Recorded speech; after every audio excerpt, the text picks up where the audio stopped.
당신 말대로 혼자라도 갈게. 뭐? 말이 돼? 진짜 당신은 왜 내 속도 모르고 또 그 타령이야? 당신 원하는 대로만 어떻게 살아? 내가 뭘 내 마음대로 산다고 그러는 거야? 말이 되는 소리를 해야지. 어떻게 혼자 살아? 헛소리 하지 말라고 했어. 이상한데 돈 쓸 생각하지 말고 더 벌 생각을 해, 차라리. 나도 이제 차라리 혼자서 조용히 지내고 싶다. 당신도 지겹고 애들도 지겨워 죽겠어. 오늘 이야기 속 주인공은 68세 전윤철 씨입니다. 그리고 그의 가족들과 전 씨의 노후 인생에 관한 이야기입니다. 남자는 나이가 들면 혼자서는 살 수 없다고들 하죠. 당장 전 씨의 아내만 하더라도 전 씨가 꿈을 이야기할 때마다 그렇게 대꾸했습니다. 혼자서는 아마 한 달도 살지 못할 것이라고 했습니다. 그러면서 허튼 소리 하지 말라며 핀잔을 줬습니다. 하지만 전 씨는 한 살 한 살 나이를 먹을수록 더욱 확신이 들었습니다.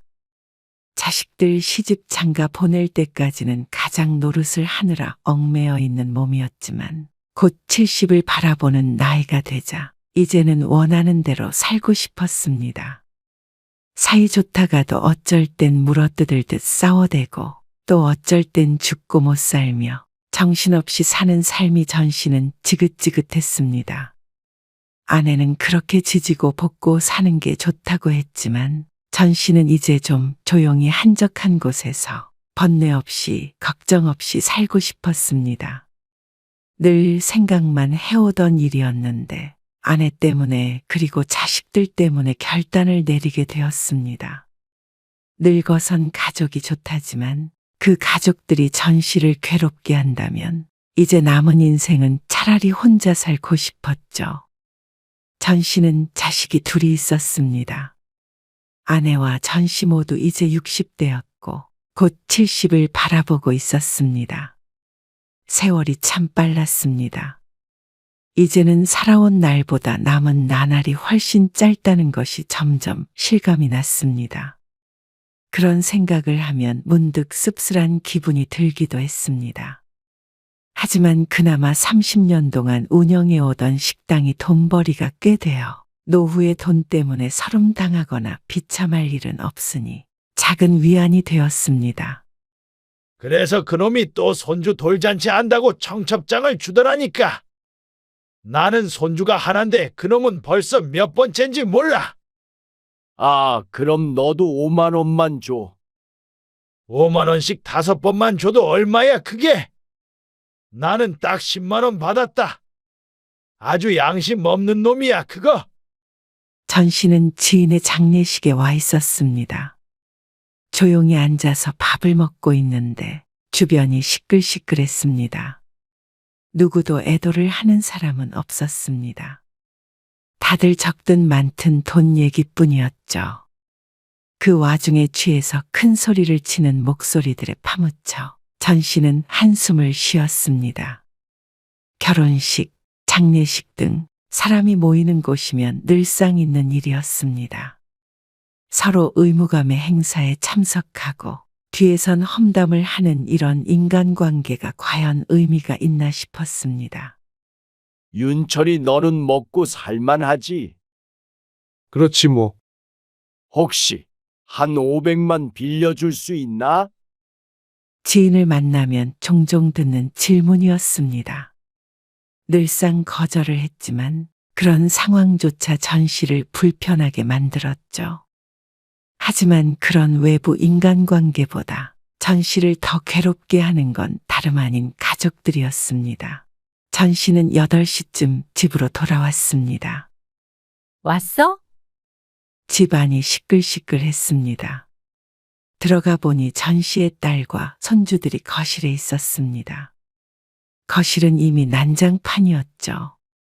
수경이 너는 왜 왔어? 오늘 오기로 했었나? 아니, 그건 아니고 주말에 애 아빠랑 할 일이 좀 있어서. 맡기고 가게. 주말 내내?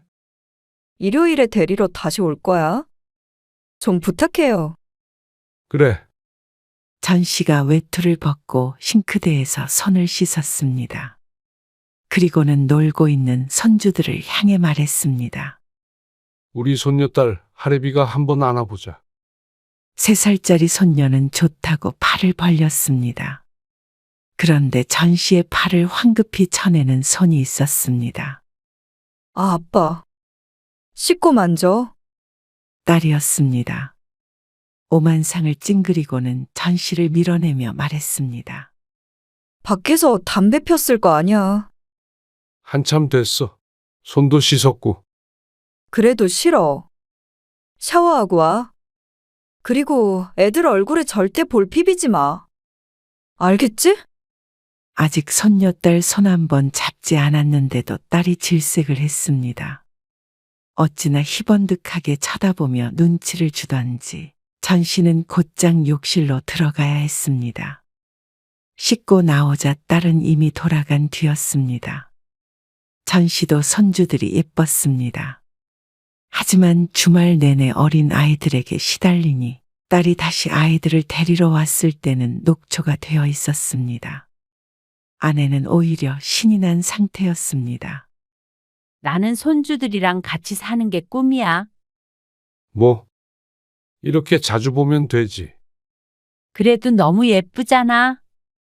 애 봐주고 살림해주면서 살고 싶은데. 수경이네랑 살고 싶다고? 아니, 수경이는 김서방 때문에 불편하지. 우성이 결혼하면 같이 살자고 해볼까? 둘째인 아들이 곧 결혼을 할 예정이었는데 아내는 아들 며느리와 같이 살고 싶은 모양이었습니다. 그런 생각 마라. 어떻게 같이 살아? 서로 불편하게. 뭐가 불편해? 서로 좋지. 나는 애들이랑 같이 살아서 좋고, 아들 며느리는 나중에 내가 애기 키워주면 좋은 거 아니야? 반면 전 씨는 말년엔 둘이서 좀 한적한 곳으로 이사를 가고 싶었습니다. 나는 한 1, 2년만 더 일하고 어디든 시골로 가고 싶어. 또 그 소리야? 진심은 아니지? 계속 말했잖아. 나는 싫어. 도시가 살기 좋지. 무슨 시골이야? 나이 들면 병원이랑 가까이 살아야 해. 요즘 시골이라고 병원이 없어? 차 타고 나가면 다 있지. TV에 나오는 사람들처럼 그렇게 좀 살고 싶다. 자연인 그거? 그게 말이 돼? 그거 다 사기 아니야? 그게 뭐가 중요해? 내가 그렇게 살고 싶다는 게 중요하지. 아이고, 말도 안 되는 소리 하지 마시고요. 나는 싫으니까 당신이나 그렇게 사세요. 그리고 그게 그렇게 쉬운 줄 아나? 땅도 사야 되고 집도 있어야 되고 돈이 썩어나는 줄 알아? 그 돈 있으면 차라리 나이 먹은 마누라 호강시켜줄 생각이나 하세요. 빈정거리듯 말하는 아내. 꿈 같은 소린 그만하고 우성이랑 통화 좀 해봐. 우성이는 왜? 몰라? 집 문제 때문에 당신이랑 얘기해야겠다던데. 집 문제? 아, 결혼하면 집은 어떻게 하냐고 그래서 당신이 수경이랑 똑같이 지원해준다고 그랬다니까? 직접 통화해 보겠다고 하던데. 전화 안 왔지? 안 왔어. 당신이 좀 해봐. 아들의 결혼 이야기가 오가고 있었습니다. 딸이 결혼할 때 신혼집을 구매하는데 돈을 보태주었는데 당연히 둘째도 똑같이 해줄 생각이었습니다. 처음 결혼하겠다고 했을 때 이미 이야기가 끝난 상황이었습니다. 그런데 이제 와서 그게 부족하다며 난리였습니다. 저는 아들이잖아요. 그렇다고 어떻게 더 줘? 그럼 네 누나가 뭐라고 하겠어? 비밀로 하면 되죠. 세상에 비밀이 어딨냐. 그리고 그 정도면 보태서 작은 아파트 정도는 살 수 있을 거 아니야. 작은 아파트요? 아무리 생각해도 그건 아닌 것 같아서 그래요. 그러면서 결혼하면서 집 한 채는 해가고 싶다고 사정했죠. 골치가 아팠습니다. 하지만 전 씨는 그 정도 지원이면 충분하다고 생각했습니다. 결코 서운할 만한 금액은 아니었죠. 하지만 아들이 결혼할 때는 아내가 전 씨 몰래 1억을 더 줬다가 큰 사달이 났습니다. 그리고 그 원망은 전부 전 씨가 들어야 했습니다. 한동안 딸은 전 씨 부부와 연락을 끊었고 그 마음을 돌리느라 이번엔 딸에게 또다시 1억을 써야 했습니다. 이 나이까지도 계속 출근하며 노후를 위해 모은 돈이었습니다. 그걸 또 자식에게 쏟아부어야 하니 어처구니가 없기도 했습니다. 하지만 아내의 성화에 어쩔 수가 없었죠. 뭐가 어때? 우리 애들인데. 나중에 애들한테 같이 살자고 하면 되지 뭐. 아내는 태평하게 말했습니다. 전 씨는 고개만 절레절레 흔들 뿐이었죠. 그래도 돈으로 자식과의 사이를 회복한 아내는 만족한 듯 보였습니다. 한동안은 탈 없이 잘 지냈습니다. 전 씨가 퇴근해서 집에 들어온 어느 날이었습니다. 또 그거 보게? 앉아서 놀지 말고 변기나 좀 뚫어봐. 변기가 왜? 아침에 막혔는데 못 뚫겠어. 그걸 나보고 뚫으라고. 뭐 어때?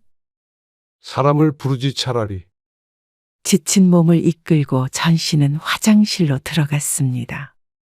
그리고는 욕실에 주저앉아 한참을 변기와 씨름을 해야 했습니다. 그러자 지나가며 아내가 한마디씩 했죠. 남자가 돼가지고 에라이 그것도 하나 못 고쳐? 아, 가만히 있어봐. 그러니까 사람 부르라고 했잖아. 무슨 사람이야? 일꾼이 집에 있는데? 아내의 말은 농담처럼 들리지만 농담이 아니었습니다. 아내는 시도 때도 없이 전 씨를 찾았습니다. 가게에 있을 때도 전화해서 모임에 데려다 달라, 데리러 와라. 전 씨가 아무리 바빠도 상관이 없었죠. 그리고 한참을 화장실에서 고군분투한 끝에 흠뻑 젖어 나온 전 씨는 베란다에 나갔다가 깜짝 놀랐습니다. 여보, 여기 있던 화분들 어쨌어? 아, 그거. 친구들 줬어. 오늘 집에서 모임했는데 내가 가져가라 그랬어. 뭐? 그걸 왜 가져가라고 해? 내가 치우라고 몇 번 말했잖아. 자꾸 흙 떨어지고 벌레 꼬이고 싫다니까. 아내가 짜증스럽게 중얼거렸습니다. 아니, 그렇다고 그걸 말도 없이 없애버리는 법이 어딨어? 남의 걸. 여기 있지. 내 집에 있는 물건이니까 내가 법이야. 남의 거는 뭐가 남의 거야. 아내는 대수롭지 않게 얘기하며 누워서 TV를 보았습니다. 전 씨는 수십 년 동안 아내가 자신을 운전기사로 쓰든 변기 수리공으로 쓰든 하라는 대로 했습니다. 하지만 어떻게 이렇게나 자신을 존중해주지 않나 싶었죠. 전 씨는 허탈하게 그 자리에 서 있었습니다. 그나마 있던 취미가 화분을 가꾸는 것이었습니다. 마음 같아서는 화단이 있었으면 했지만 아파트의 산이 그것까지 바랄 수는 없었죠.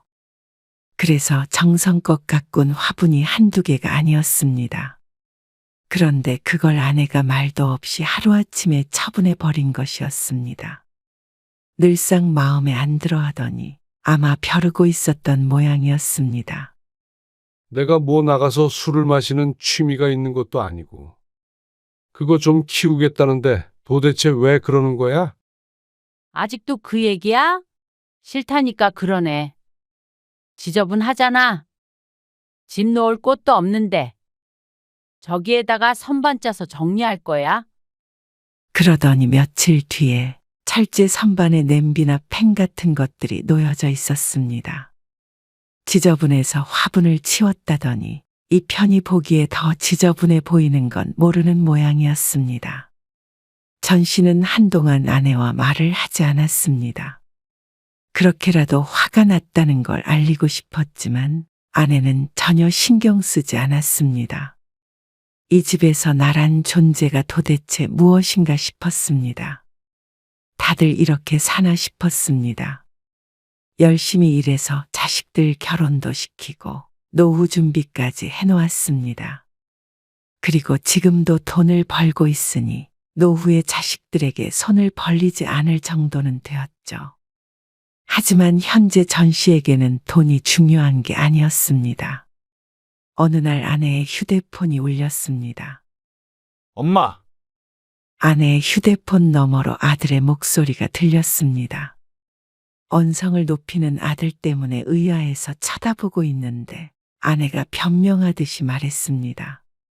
수박이 하도 맛있길래 보낸 거야. 너도 맛보라고. 뭐? 한 통만 보내기 뭐해서 2통 보내줬더니 고맙다고는 못할 망정. 너희 싸운 게 왜 내 탓이야? 이거 웃기는 애네. 서연이 바꿔봐. 아내가 며느리를 바꾸라며 아들에게 화를 냈습니다. 아, 왜 그래? 옆에서 전 씨가 물어보았자 아내는 씩씩대기 바빴습니다. 아무리 그래도 너도 그러는 거 아니야. 어떻게 나한테 전화해서 그런 말을 하니? 너 생각해서 그런 건데 말이야. 뭐? 이게 결혼하면 다 남이라더니 옛말 틀린 거 하나도 없다? 뭐야? 얼른 서연이 바꾸라니까? 안 바꿔? 그럼 찾아간다. 아내는 몇 분 더 아들이랑 전화로 실랑이를 하더니 끊었습니다. 아, 왜 그러는데? 아니 진짜 어이가 없어서. 지난번에 내가 아는 사람 통해서 수박을 샀거든. 당신 그저께 먹은 거 있지? 그래, 그거 맛있어가지고 내가 우성이네도 보내줬단 말이야. 그런데 서연이랑 그것 때문에 부부싸움을 했다고 나한테 난리잖아.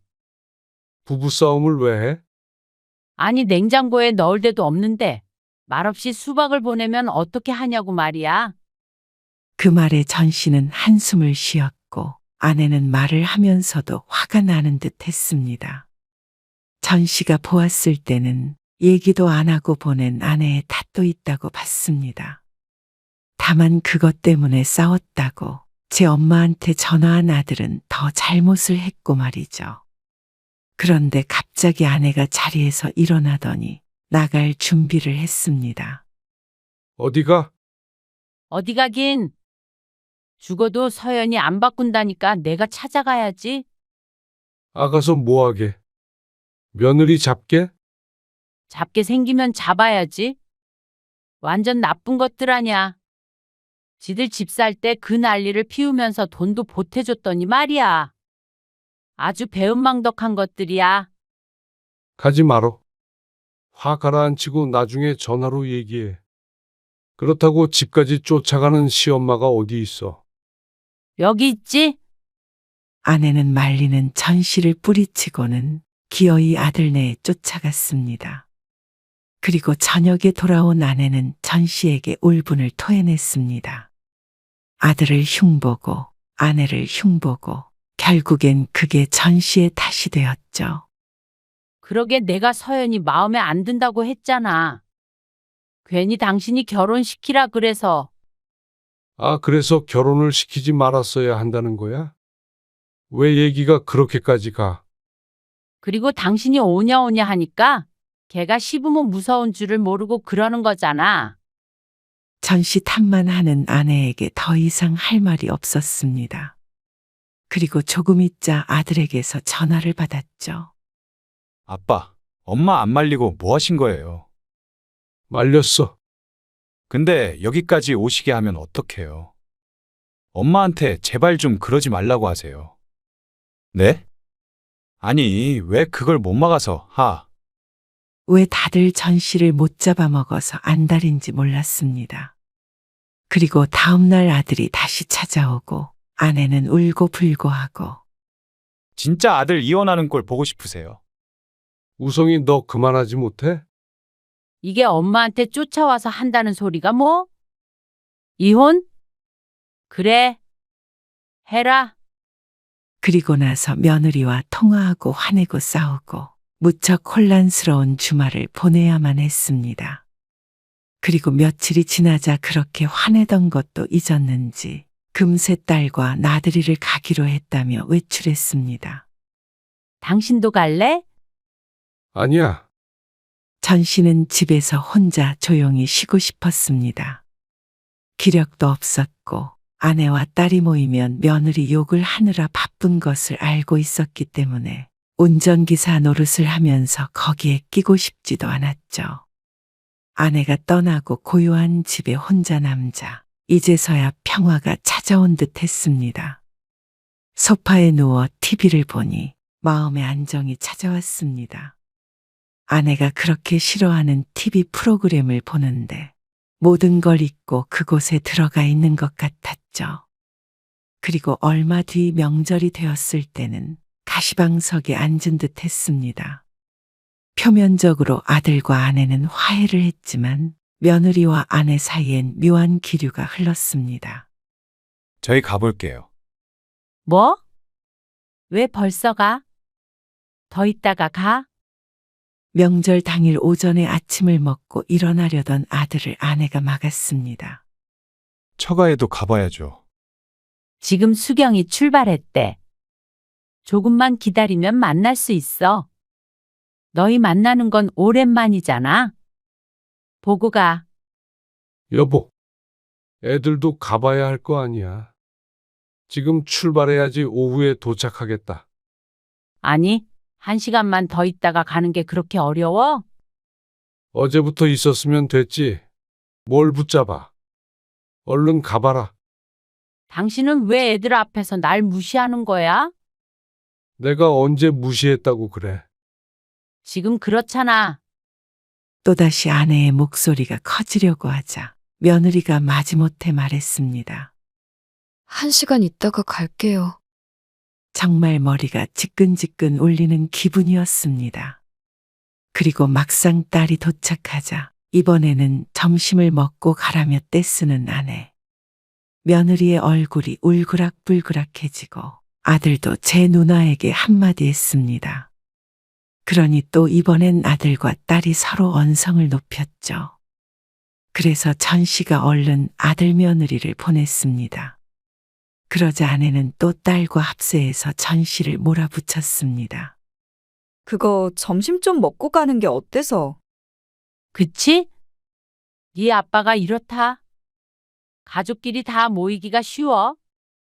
수경이도 시집에서 보내줬으니까 이 시간에 우리 집 와 있는 거 아니야.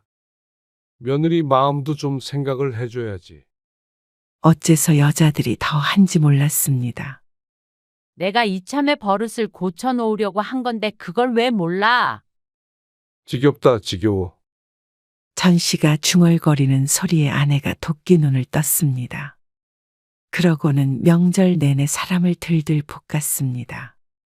손주들 뛰어다니고 아내는 화만 내고 딸은 콩고물 떨어지는 것 없나 살피는 그런 명절. 정말 달갑지 않았습니다. 이번뿐만이 아니라 매번 모였다 하면 소리치고 싸우고 지지고 볶는 이런 명절은 없애버리고 싶었습니다. 차례도 지내지 않고 보고 싶은 자식은 따로 충분히 만날 수 있는 거리인데 왜 굳이 분란을 만드는지 몰랐습니다. 지끈거리는 머리를 부여잡고 소파에 앉아 있는데 혼자 있는 시간이 그리웠습니다. 이제는 자식들이 집에 찾아와도 반갑기보다는 무섭기까지 했습니다. 또 무슨 일이 생길까 조마조마했죠. 여보, 이것 좀 봐봐. 전 씨가 휴대폰을 보다가 아내에게 보여줬습니다. 이게 뭐야? 여기 땅이랑 집이 나왔는데 진짜 싸다. 이걸 뭐하러 봐? 나 식당 접으면 가고 싶다고 했잖아. 진지하게 좀 봐. 안 가기 싫다니까 그러네. 그럼 당신 말대로 혼자라도 갈게. 뭐? 말이 돼? 진짜 당신은 왜 내 속도 모르고 시골 타령이야? 당신 원하는 대로만 어떻게 살아?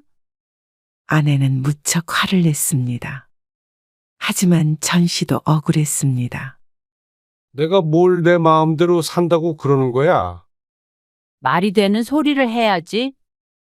그리고 그럴 돈이 어디 있어? 돈이 왜 없어? 전 씨가 보여준 휴대폰 페이지에는 무척 저렴한 금액이 적혀 있었습니다. 시골이라 땅과 집이 있어도 도시와는 비교도 안 될 금액이었습니다. 아내는 제대로 보지도 않고 고개만 저었습니다. 헛소리 하지 말라고 했어. 이상한데 돈 쓸 생각하지 말고 더 벌 생각을 해 차라리. 그러면서 그 다음 주에 딸과 함께 백화점을 다녀왔다며 자랑하는 아내를 전 씨는 무척 공허해진 눈빛으로 바라보았습니다. 60 중반이 넘은 나이의 아내에게 헛소리하지 말라는 소리나 듣는 삶의 회의감이 들었죠. 아내와의 대화는 점점 줄게 되었습니다. 부려먹을 대로 부려먹고는 뭐 하나 전 씨 마음대로 할 수 있는 게 없었습니다. 70이 다 돼갈 때까지 돈을 벌어서 가족을 먹여 살렸으면 남은 인생 10년이 될지 20년이 될지 모르겠지만 하고 싶은 대로 하게 내버려 둘 수 없는지 물었습니다. 전 씨의 머릿속이 복잡해졌고 그런 전 씨를 아내는 청승을 떤다며 타박했습니다. 그 와중에 딸은 자꾸만 아이들을 맡긴다고 와서 전 씨를 조용히 생각조차 못하게 했습니다. 그리고 얼마 안 있어서 며느리가 임신했다는 소식을 듣게 되었습니다. 그런데 그 얘기를 듣자마자 아내가 엉뚱한 소리를 했습니다. 우성이네랑 합쳐서 넓은 데로 이사 갈까? 뭐, 갑자기 아들네와 합가를 하자는 아내를 당황스럽게 바라봤습니다. 아니, 서연이도 임신도 했고 맞벌이 해야 하잖아. 사돈네도 멀리 사는데 나밖에 돌봐줄 사람이 더 있어? 우성이가 애기 봐달래? 아니, 말은 안 했는데 당연히 그렇게 되지 않을까? 같이 사는 걸 당신 혼자 어떻게 결정해? 그리고 무엇보다 나는 애들이랑 살 마음 없어. 왜? 같이 살면 좋지. 북적북적하게. 지금으로도 충분히 북적북적해. 진짜 한 번을 하자는 대로 안 하네. 내가 언제? 다 당신 하자는 대로 했지. 아무튼 내가 우성이한테 말해볼 테니까 당신도 그런 줄 알아. 아, 안 합친다니까 그러네.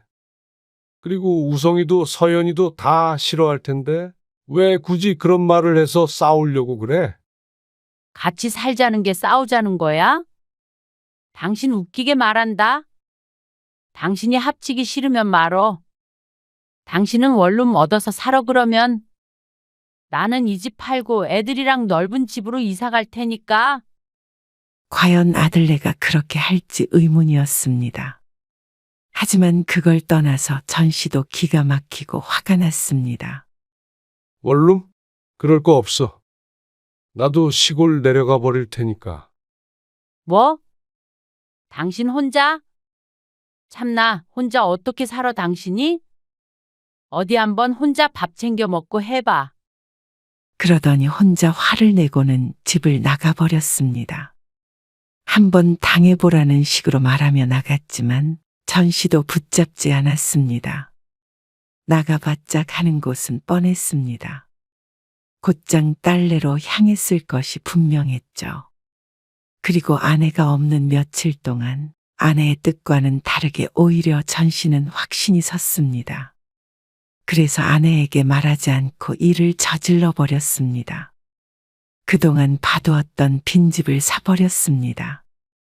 젊었을 때 2년가량 산 적이 있는 도시의 외곽에 있는 작은 마을이었습니다. 그곳에 시골집과 뒤로 산이 펼쳐진 땅이 700평이 있었습니다. 이 정도면 어느 정도 전 씨가 그리던 곳과 비슷했죠. 이제는 전 씨도 스스로를 위해 살고 싶었습니다.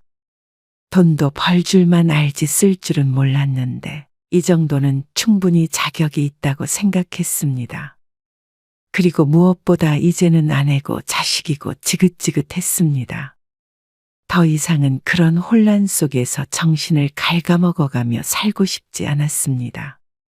며칠 뒤에 슬그머니 집으로 돌아온 아내에게 그 사실을 말하자 불같이 화를 냈습니다. 진짜 당신이 미쳤구나. 늙어서는 자식 보고 손주 보고 그런 재미로 사는 거지. 아무것도 없는 시골 내려가서 뭐 하려고? 당신 좋아하는 풀떼기 심고 살려고? 그건 내가 알아서 살게. 당신도 우성이네 집으로 들어가든지 아기를 봐주든지 마음대로 해. 당신은 어차피 나랑 갈 것도 아니잖아. 미쳤어? 나는 그런 데서 못 살아. 그러니까 혼자 가겠다고. 잘났어, 정말? 당신 거기서 한 달도 못 버티고 나올걸? 알아서 해. 대신 나중에 다시 팔았을 때 손해봤네 어쨌네 하면 가만히 안 있어. 아내는 정말 어디 한번 해보자는 식이었습니다. 그래서 전 씨도 반년 뒤에 식당을 접고서 모든 걸 뒤로하고 귀촌을 했습니다. 아내는 그런 전 씨를 붙잡지 않았습니다. 그리고 아내는 전 씨가 한 달도 못 버틸 것이라고 호언장담을 했지만 그 말과는 다르게 전 씨는 2년째 시골 단독주택에서 살고 있었습니다. 오늘은 뭘 먹어볼까나. 전 씨의 땅은 700평이지만 그 뒤로는 국유지인 임야가 붙어 있어서 산 전체가 전 씨 것 같은 기분이었습니다. 찾아오는 이도 없으니 한적하게 이런저런 풀도 뜯어먹고 살 수가 있었습니다. 전 씨가 TV 프로그램에서 보았던 그런 사람들처럼 말이죠. 그래도 집은 멀쩡하고 빈털터리로 온 것이 아니기 때문에 아내의 생각처럼 빈궁하게 살지는 않았습니다. 전 씨는 삶에 무척 만족했습니다. 이곳에서의 가장 큰 걱정이라고 한다면 하루 세끼 뭘 차려 먹을까 밖에는 없었습니다. 그 외에는 생각해야 할 것도 골치 아프게 하는 것도 없었죠. 집 주인은 한적했지만 스쿠터를 타고 조금 나가면 동네 마트도 있고 없는 것이 없었습니다. 길은 조금 험해도 차도 충분히 다닐 만한 곳이었고 말이죠. 전 씨는 이곳에서 최소한의 집만 가지고 생활했습니다. 밥그릇도 하나, 국그릇도 하나, 수저도 한 세트, 접시 3개. 혼자 사니 그것만으로도 충분했습니다. 침대도 없이 이부자리를 폈다 접었다 하고 옛날 생각도 나서 좋았습니다. 아침에는 새 소리에 잠에서 깼고 저녁에는 해가 떨어지면 TV를 조금 보다가 스르르 잠들었습니다. 더 이상 시끄러운 차 소리도 아내의 목소리도 자식들의 말도 들려오지 않았습니다. 늘상 아프던 머리가 더 이상 아프지 않게 된 지는 한참 되었습니다. 자식들과 아내는 가끔씩 연락이 왔습니다. 떨어져 있다 보니 어쩌다 안부를 묻는 정도였는데 그 정도가 전 씨는 딱 좋았습니다. 서로 별일 없구나 하고 전화를 끊으면 끝이었으니 말이죠. 더 이상은 아내나 자식들이 싸워도 전 씨의 탓을 할 수가 없게 되니 세상이 이렇게 조용하고 평온할 수가 없었습니다. 아내는 2년 전 전 씨가 집을 떠나온 뒤로 아들네와 크게 마찰이 있었습니다. 합가 문제 때문이었습니다. 결국 아내의 성질을 못 이겨서 합가를 하긴 했지만 반년도 되지 못해서 아내는 아들네 집에서 나와야 했습니다. 그러자 이제는 딸을 그렇게 못 살게 구는지 지난번에는 딸에게서 전화가 왔었죠. 하지만 전 씨가 해줄 수 있는 게 없다는 걸 알기에 딸도 그냥 짧게 푸념만 하다가 전화를 끊고 말았습니다. 전 씨는 그쪽 사정이 어찌 되었건 간에 더 이상 신경 쓰고 싶지 않았습니다. 이대로 탈 없이 사는 게 전 씨의 마지막 소원이었죠. 하지만 어느 날 아내가 자주 연락을 하기 시작했습니다. 나 혼자 이렇게 사는 거 너무 외로워. 요즘 따라 부쩍 외롭다는 말을 자주 하는 아내. 평소에는 아들네 간다 딸네 간다 하며 바빠서 연락도 잘 안 하더니 전화가 잦아졌죠. 그러니까 애들 말고 친구들이라도 만나. 다들 손주 본다고 바빠. 그걸 전 씨가 어떻게 해달라는 것인지 몰랐습니다. 그러자 아내가 슬쩍 말을 했습니다. 나 당신 있는데 가서 살까? 거기 상추 뜯어먹고 뭐 그렇게 살면 재미있을 것 같기도 하고. 생각보다 잘 살고 있는 전 씨의 삶이 이제 와서 궁금해진 모양이었습니다. 하지만 전 씨는 이 공간을 침해당할 마음이 전혀 없었습니다. 나 여기서 혼자서 조용히 살고 싶어. 무슨 말이야? 나보고 오지 말란 말이야? 당신 병원도 가고 손주도 보고 살려면 거기 딱 붙어 있어. 너무한 거 아니야? 부부끼리 이래도 돼? 그러다가 당신 그 깡시골에서 혼자 쓸쓸하게 늙어가려고 그래? 쓸쓸한 건 당신 생각이고. 난 너무 좋아. 확신에 찬 전 씨의 말에 아내도 할 말을 잃은 듯 했습니다. 각자 먹고 살 만큼은 있으니까 이대로 살자. 무슨 있으면 가끔 올라갈 테니까 당신은 절대 내려올 생각 말어. 그러자 아내는 기막혀 있습니다. 전 씨는 혹시라도 아내가 오겠다고 우길까 싶어서 얼른 전화를 끊었습니다. 와봤자 아내 성격에 며칠 버티지 못할 걸 아는데도 불구하고 또다시 머리 아파지는 건 싫었습니다. 다행히 아내는 그 뒤로는 내려오겠다는 소리는 하지 않았죠. 전 씨는 좋아하는 꽃도 키우고 텃밭도 가꾸고 그렇게 지내고 있습니다. 5일장이 설 때는 가끔 읍내에 나들이도 가고 전 씨가 꿈꿨던 자연인의 평화로운 노후였습니다.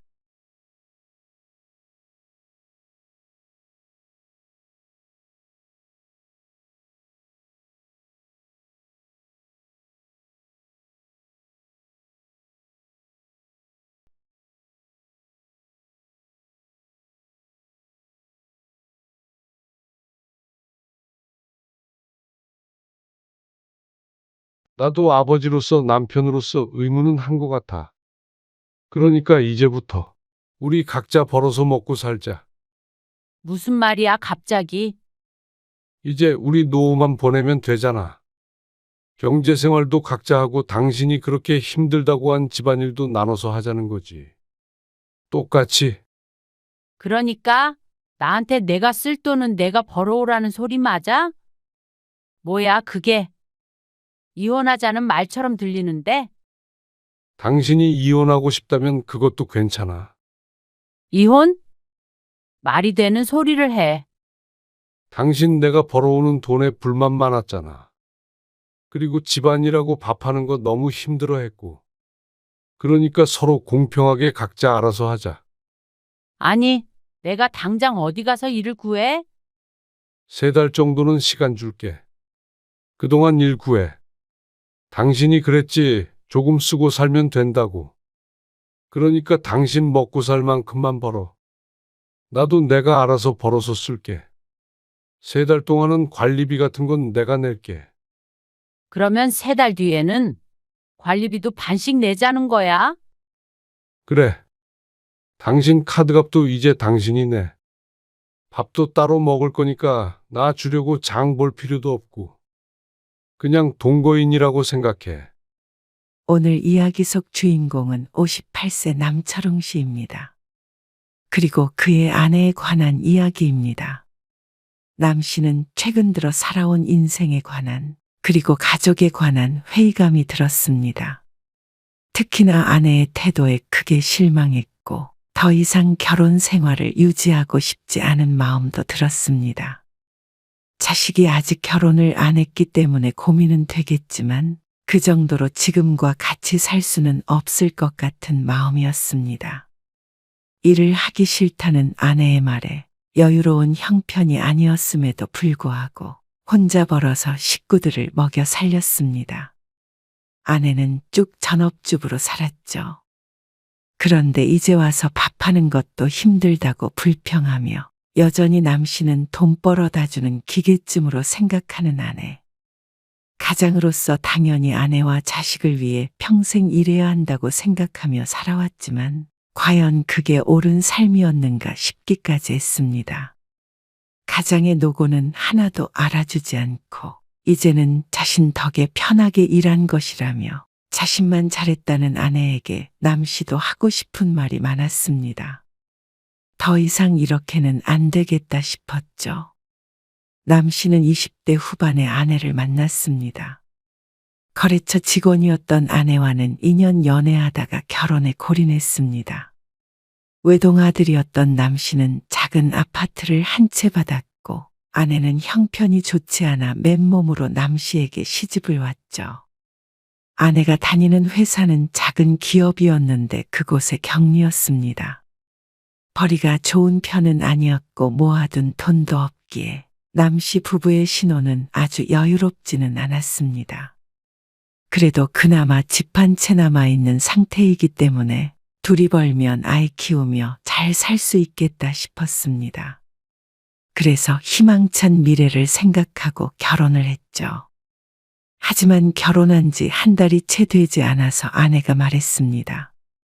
나 일 그만둘까봐. 뭐? 왜? 무슨 일 있어? 그게 아니라 일이 힘들기도 하고 우리 곧 아이도 가질 거잖아. 그러면 어차피 일 못할 텐데 꼭 내가 지금 회사를 다녀야 하는 건가 싶어. 안 그래? 남 씨의 생각은 조금 달랐습니다.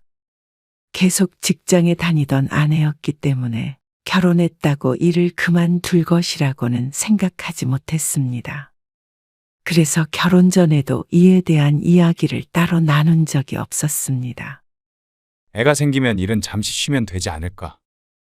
어느 정도 크면 일이야 다시 하면 되고. 애 키우면서 어떻게 일까지 해? 그 당시에는 여자가 일을 안 하는 경우가 많긴 했지만 맞벌이가 이상한 것도 아니었습니다. 다 사정에 맞춰서 하면 되는 것 아닌가 싶었습니다. 일단 그러면 애 생기면 그때 다시 얘기해보자. 하지만 아내는 무척 강경했습니다. 애도 마음이 편해야 생기는 거지. 일하느라 힘들어 죽겠어. 애 키우고 집에서 살림하면서 살고 싶어. 가정도 돌보는 사람이 있어야 일하는 사람도 맘 편히 일하지. 남 씨는 경제 상황이 더 걱정이 되었지만 아내는 결국에 곧바로 회사를 그만뒀습니다. 그리고 그때부터는 쭉 집에 있었습니다. 하지만 아내의 말과는 다르게 아이는 3년 뒤에나 생겼습니다. 아내는 아들을 낳았습니다. 아이가 4살이 되었을 때 남 씨는 아내에게 권유를 했습니다. 어차피 애가 어린이집 다니니까 당신도 짧게라도 좀 일을 하는 게 낫지 않을까? 당신은 내가 집에서 노는 줄 알아? 아니, 논다는 게 아니라. 그러면 왜 자꾸 나를 일 못 시켜서 안달이야? 아내는 무척 화를 냈습니다. 그게 아니라 걱정돼서 그렇지.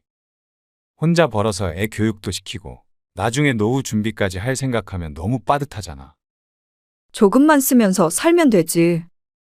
뭐가 걱정이야? 아내와 남 씨는 가치관이 무척 달랐습니다. 그리고 직장 다니면서 애까지 보라는 건 너무한 거 아니야? 다 당신한테 시킬 리가 있어? 집안일이나 육아도 나랑 같이 나눠서 하면 되잖아. 지금은 아내가 대부분 하지만 주말에는 남 씨가 집안일을 더 많이 했습니다. 주말이라도 육아에서 벗어날 수 있게 아이와 시간을 보냈고 아내는 낮잠을 자는 경우도 많았죠. 그래서 남 씨도 맞벌이를 하면 집안일을 똑같이 함께 하는 것에 대해 당연하다고 생각했습니다. 나는 그냥 집에서 살림하는 게 좋아. 그러면서 직장일은 적성에 안 맞는다는 말을 했습니다. 적성에 맞아서 일하는 사람이 어디 있어? 나 그냥 전업주부로 살래. 다른 사람들은 혼자 벌어서 애도 잘 키우고 잘 사는데 당신은 왜 자꾸 나한테 일하래? 남 씨는 삶을 조금 더 길게 내다보고 살고 싶었습니다. 물론 맞벌이를 하게 되면 지금보다도 훨씬 더 바빠지겠지만 당장 좀 고생스럽더라도 경제적 여유를 가지고 싶었습니다. 하지만 아내가 전업주부를 고집했기에 어쩔 수가 없었습니다. 그 뒤로는 한 번도 맞벌이에 대해서 언급한 적이 없었습니다. 그리고 그렇게 아내는 부업도 해본 적 없이 전업주부로 살았습니다. 남 씨의 회사가 어려워 휘청거렸을 때는 남 씨가 주말에 대리운전을 하기도 했습니다. 당신 오늘 집에 있지? 왜? 오늘 외근 나갔다가 집에 빨리 올 것 같아서. 그래? 나 오늘 모임 있는데. 무슨 모임? 그냥 애엄마들끼리 모임이지 뭐. 날 좋으니까 나들이 같은 거 가는 거야. 아이가 어느 정도 크니 아내는 외출하는 시간이 늘었습니다. 남 씨가 집에서 밥을 먹는 때가 적으니 집안일에 손이 가는 일도 줄은 듯 했습니다. 남 씨도 사람인지라 그런 아내를 보며 서운하기도 했습니다. 쉬는 날도 제대로 없이 일하는 남편을 뒤로하고 자꾸 친구들과 어울려 노니 말이죠. 애는 커가는데 걱정이다. 하지만 그래도 아내는 직장일만큼은 하고 싶지 않다고 했습니다. 남 씨는 그 말에 한숨을 푹 내쉬었습니다. 혼자서만 고군분투하고 있는 듯 했습니다. 아이는 이미 중학교에 들어갈 때가 되었는데 아직도 애만 키우겠다고 하는 아내가 답답했습니다. 애 교육은 공짜로 시킬 수 있는 것도 아닌데 말이죠. 맞벌이 얘기를 꺼내면 싸울 게 뻔하니 말을 아꼈습니다. 남 씨는 그런 아내가 원망스럽다가도 스스로가 무능력하게 느껴져서 괴로웠습니다. 다행히도 그런 힘든 시기는 길지 않았습니다. 회사 사정이 곧 나아졌고 얼마 안 있어서는 규모도 커져서 안정적으로 더 높은 월급을 받을 수 있었습니다. 하지만 그렇게 되기까지 남 씨의 마음고생은 이만저만이 아니었습니다. 당신 이제 대리운전은 안 해도 되겠다. 아내는 남 씨의 속도 모르고 웃었습니다. 걱정 마. 우리 아들은 내가 제대로 키워서 대학 잘 보내면 되지. 그게 제일 중요한 거 아니야? 그게 다 뒷바라지가 있어야 되는 거니까. 그래. 그렇게 아내의 말도 틀리지 않았습니다. 자식 하나 잘 키워내 보겠다고 하는데 무슨 말을 더 할까 싶었습니다. 그리고 시간이 흘러 아내가 호언장담한 것과는 다르게 아들은 재수를 했고 2번의 수능 시험을 본 뒤에 들어간 건 지방 사립대였습니다. 아들 대학에 보내기 위해서 과외를 많이 시켰는데 결과는 좋지 않았습니다. 그걸 가지고 아내를 탓하고 싶지는 않았습니다. 아들이 좋은 대학을 못 간 것이 어느 누군가의 탓이 될 수는 없다고 생각했습니다. 부족했기에 떨어진 건 어쩔 수 없는 것이라고 생각했죠.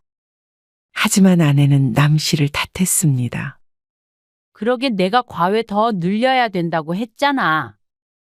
과외를 그렇게 받았는데 더 어떻게 늘려? 남들보다 많이 해야 더 좋은 대학에 들어가지? 당연한 거 아니야? 그러면서 은근슬에 남 씨의 월급에 대한 불만을 표현하는 듯 했습니다. 그 말을 들으니 남 씨도 부하가 치밀어 오르는 듯 했습니다. 그간 모든 월급을 아내에게 다 주었는데도 불구하고 뭐가 불만인지 몰랐습니다.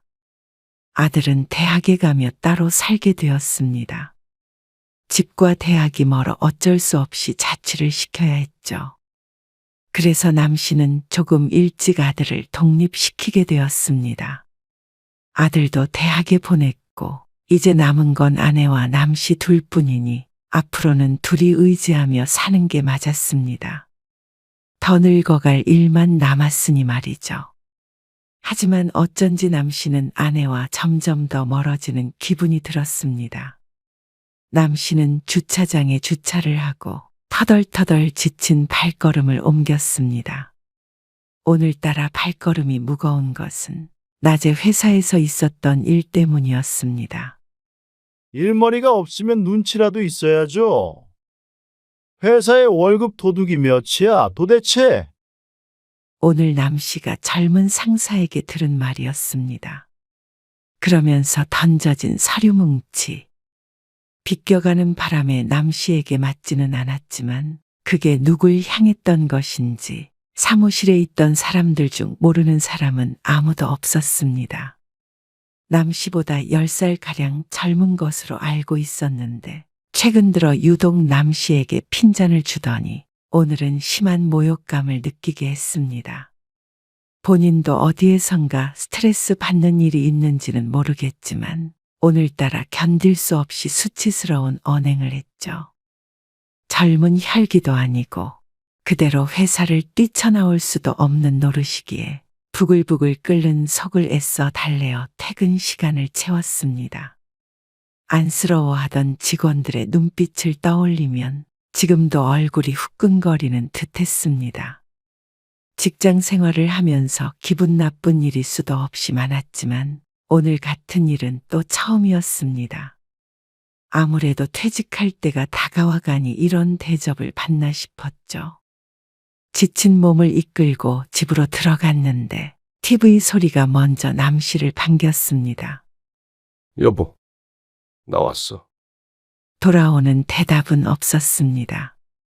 신발을 벗고 들어가 보니 소파에 잠들어 있는 아내가 보였습니다. 안방에 들어갔다 나오자 아내가 문소리에 깼는지 부스스한 얼굴로 앉아 있었습니다. 벌써 왔어? 아이고, 내가 몇 시간을 잔 거야? 몇 시에 잠들었는데. 몰라. 3시간은 잔 것 같네. 아, 밥을 못 했는데. 씻고 나올 테니까 천천히 해. 그냥 오늘은 배달시켜 먹을까? 이제 와서 준비하기도 좀 그렇다. 그래. 알아서 해. 남 씨는 씻고 나와서 배달 음식이 오기를 기다리며 식탁 앞에 앉았습니다. 그리고 식탁 위에는 소주가 한 병 놓여져 있었습니다. 소주 마시게? 사왔어? 오는 길에 한 병 마시려고. 웬일이야? 내일 출근도 하면서 그냥 오늘 좀 마시고 싶네. 나는 같이 안 마셔? 밥 후딱 먹고 드라마 봐야 돼. 그래. 나 혼자 먹을게. 때마침 아내가 배달시킨 음식이 도착했습니다. 자장면 시켰어? 이게 빠르잖아. 간단하고. 남 씨도 젓가락을 들었습니다. 출출하긴 했지만 입맛이 없어서 몇 번 먹지 못하고 연거푸 술을 마셨습니다. 뭐야? 왜 그렇게 마셔? 그냥 사실 오늘 회사에서 좀 안 좋은 일이 있었어. 정말? 설마 잘리는 건 아니지? 그건 아니고. 그럼 잘 해결해봐. 잠깐 나 드라마 봐야 해. 아내는 그러더니 젓가락을 놓고는 거실로 나갔습니다. 남 씨가 하려던 말은 입 밖으로 나와 보지도 못하고 삼켜졌습니다. 남은 소주는 불어터진 자장면에 홀로 넘겨야 했습니다. 남 씨는 씁쓸한 표정으로 식탁을 치웠습니다. 컵이랑 접시는 당신이 설거지해. 혼자 술 마시느라 늦은 거니까. 그리고 당신 먼저 자. 나 TV 좀 보다가 잘게. 아내는 남 씨는 쳐다보지도 않고 말했습니다. 남 씨는 축 처진 어깨를 하고선 안방으로 들어갔습니다. 술을 마셨는데도 오히려 잠이 안 와서 한참을 뒤척였습니다. 그리고 다음 날 아침 일찍 출근하려는데 아내가 함께 외출 준비를 했습니다. 당신은 어디가? 아내가 말 안 했나? 오늘 모임 있다고. 무슨 모임을 이렇게 일찍 가? 버스 타고 꽃 구경 가기로 해서. 좀 일찍 가려고. 대신 일찍 들어올 거야. 당신 퇴근하기 전에는 와. 아내는 집에만 있기 심심하다며 늘 외출했습니다. 아들도 독립한 마당에 아내가 집에서 할 일은 거의 없어 보였습니다. 말은 집에서 할 일이 많은 줄 아냐 그랬지만 늘 말과 행동은 달랐습니다. 아침밥은? 밥까지 차려주고 가면 나 늦어. 당신이 대충 냉장고에 있는 거 꺼내 먹어. 그러더니 아내는 얼른 집을 나섰습니다. 놀러 가기 위해 출근하는 사람보다도 먼저 집을 나서니 기가 막혔습니다. 그리고 퇴근해서 집에 왔을 때는 불이 꺼져 어두운 거실만이 남 씨를 반겼습니다. 여보, 아직 집에 들어오지 않은 것 같았습니다. 남 씨가 털썩 소파에 앉았습니다. 그렇게 한참 있었던 것 같은데 아내가 올 기미는 보이지 않았습니다. 이제는 남 씨 혼자 동떨어진 것 같은 기분이었습니다. 그렇다고 아들이 살가운 것도 아니고 말이죠. 남 씨는 휴대폰을 들어 오랜만에 아들에게 전화를 걸었습니다. 여보세요. 성환이냐? 네, 왜요? 뭐하고 사나 전화해봤지. 그냥 살죠. 저 지금 밖이라서 나중에 연락드릴게요. 급하게 끊어진 전화. 시끌시끌한 것이 어디서 한 잔 하나 싶었습니다. 그리고 이렇게 끊어진 전화는 다시 걸려오지 않을 것임을 모르지 않았습니다. 정적이 흐르는 집에 혼자 앉아 있으니 문득 외로운 기분이 들었습니다. 그렇게 한참을 멍하니 앉아 있다가 이내 일어나서 식사 준비를 했습니다. 아내가 언제 올지 모르니 간단히 먹고 일찍 눕는 게 좋을 것 같았습니다. 그런데 냉장고를 열어보았는데 눈에 띄게 냉장고 안이 비어 있었죠. 평소 보이던 반찬들도 안 보여서 뭘 꺼내서 차려 먹어야 할지 몰랐습니다. 그래서 다시 냉장고를 닫았습니다. 그리고 현관 앞에 쌓여있던 박스들을 들고 분리수거장에 다녀왔죠. 이틀 뒤가 남 씨의 생일이었습니다. 생일 아침, 아내가 아침밥을 차리며 말했습니다. 나 깜빡하고 미역을 못 사왔거든. 그냥 콩나물국 먹어? 알았어. 오늘은 안 나가. 안 나가? 놀러 다니는 것도 체력이 있어야 하지. 오늘은 집에서 푹 쉴래. 당신은 생일인데 약속 없어? 어지간하면 밖에서 먹고 오면 좋은데? 나 오늘은 아무것도 하기 싫다. 아내의 말에 기분이 상했습니다. 그러던 와중에 웬일인지 아들에게서 전화가 왔습니다. 이렇게 일찍 무슨 일이야? 그러자 아들이 살갑게 말했습니다. 아니, 아빠 차 오래됐잖아요. 그거 저 주시면 안 되나 하고요. 차를 왜? 저도 언제까지 지하철 타고 다닐 수는 없잖아요.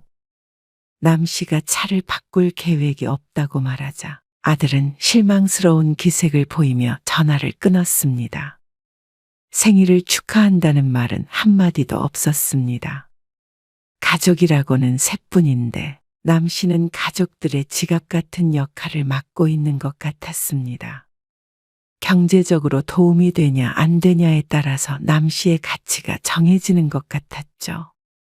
가장이라는 말이 존경을 받는 말이 아니라 짐만 잔뜩 짊어진 무거운 단어처럼 느껴졌습니다. 그리고 남 씨는 은퇴가 얼마 안 남은 미래도 걱정이 되었습니다. 통장 좀 보여줘. 무슨 통장? 여태 모아둔 돈이 있다며. 한동안 잠잠하더니 왜 그래 또? 은퇴 계획을 좀 세워야 할 거 아니야. 항상 월급을 전부 주고 생활을 했기 때문에 통장 관리는 전부 아내가 했습니다. 물어볼 때마다 얼버무리더니 통장을 보여달라는 말에 인상을 썼죠. 근데 뭘 기대하는 거야? 월급 받아서 저금하는 거 얼마 안 되지? 성환이 결혼시킬 돈도 안 돼. 당신 퇴직금 있잖아. 그거는 우리 노후 자금 해야지. 노후 자금은 연금 나온 걸로 살면 되지. 이 집도 있고. 그래도 적지 않은 월급이었습니다. 그러니까 그 수모를 당하면서도 퇴직하지 않고 열심히 일했습니다. 그래서 외벌이로도 여태껏 살아갈 수가 있었고 돈이 없어서 무언가를 못한 적은 없었습니다. 아이고, 당신이 더 많이 벌어다 줬으면 더 많았겠지? 통장을 툭하니 식탁 위로 던지는 아내. 남 씨는 그걸 열어볼 생각도 못하고 앉아 있었습니다. 아내의 말이 어찌나 아프게 남 씨를 찌르던지 한참을 그러고 있었죠. 남 씨는 몇 년 남지 않은 정년퇴직을 대비하기 위해서 회사를 다니면서도 없는 시간을 쪼개서 은퇴 후 자격증에 대해 알아보고 있었습니다.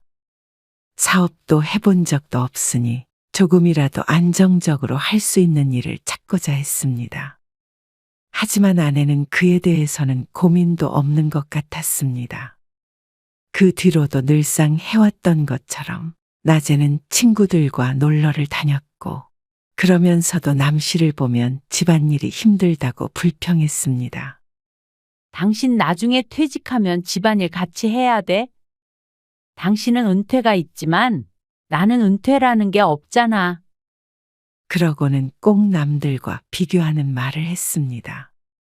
내 친구는 내년에 남편이랑 크루즈 여행한다고 예약해놨대. 그러면서 한숨을 푹 내쉬는 아내. 나는 언제 그런 거 한번 가보나? 자기 남편 사업해서 정년도 없다면서 얼마나 자랑을 하던지.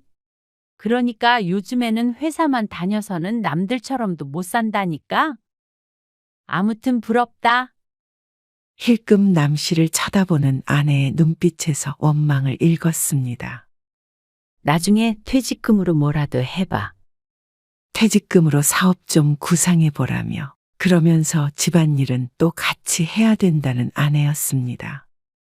남 씨는 점점 지쳐갔습니다. 그렇게 평생 혼자 가족을 먹여 살렸는데 가장으로서 인정받지도 못하는 것 같았죠.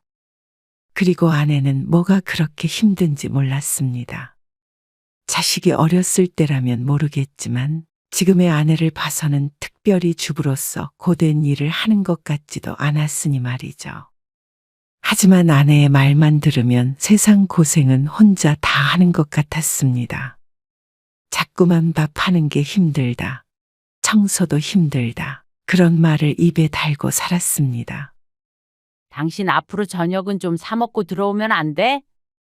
어떻게 매번 사 먹어? 회식 있을 때는 먹고 오잖아. 그게 아니라 나도 힘드니까 그렇지. 저녁 해주는 게? 밥하는 게 얼마나 힘든 줄 알아? 하루 종일 청소하고 빨래하고 당신 퇴직하고 집에서 삼시세끼 먹을 거 생각하면 그것도 무섭다. 그러면서 부르르 떠는 신용까지 해보이는 아내를 보고는 어처구니가 없었습니다. 당신은 아무튼 전업주부가 얼마나 힘든지 몰라.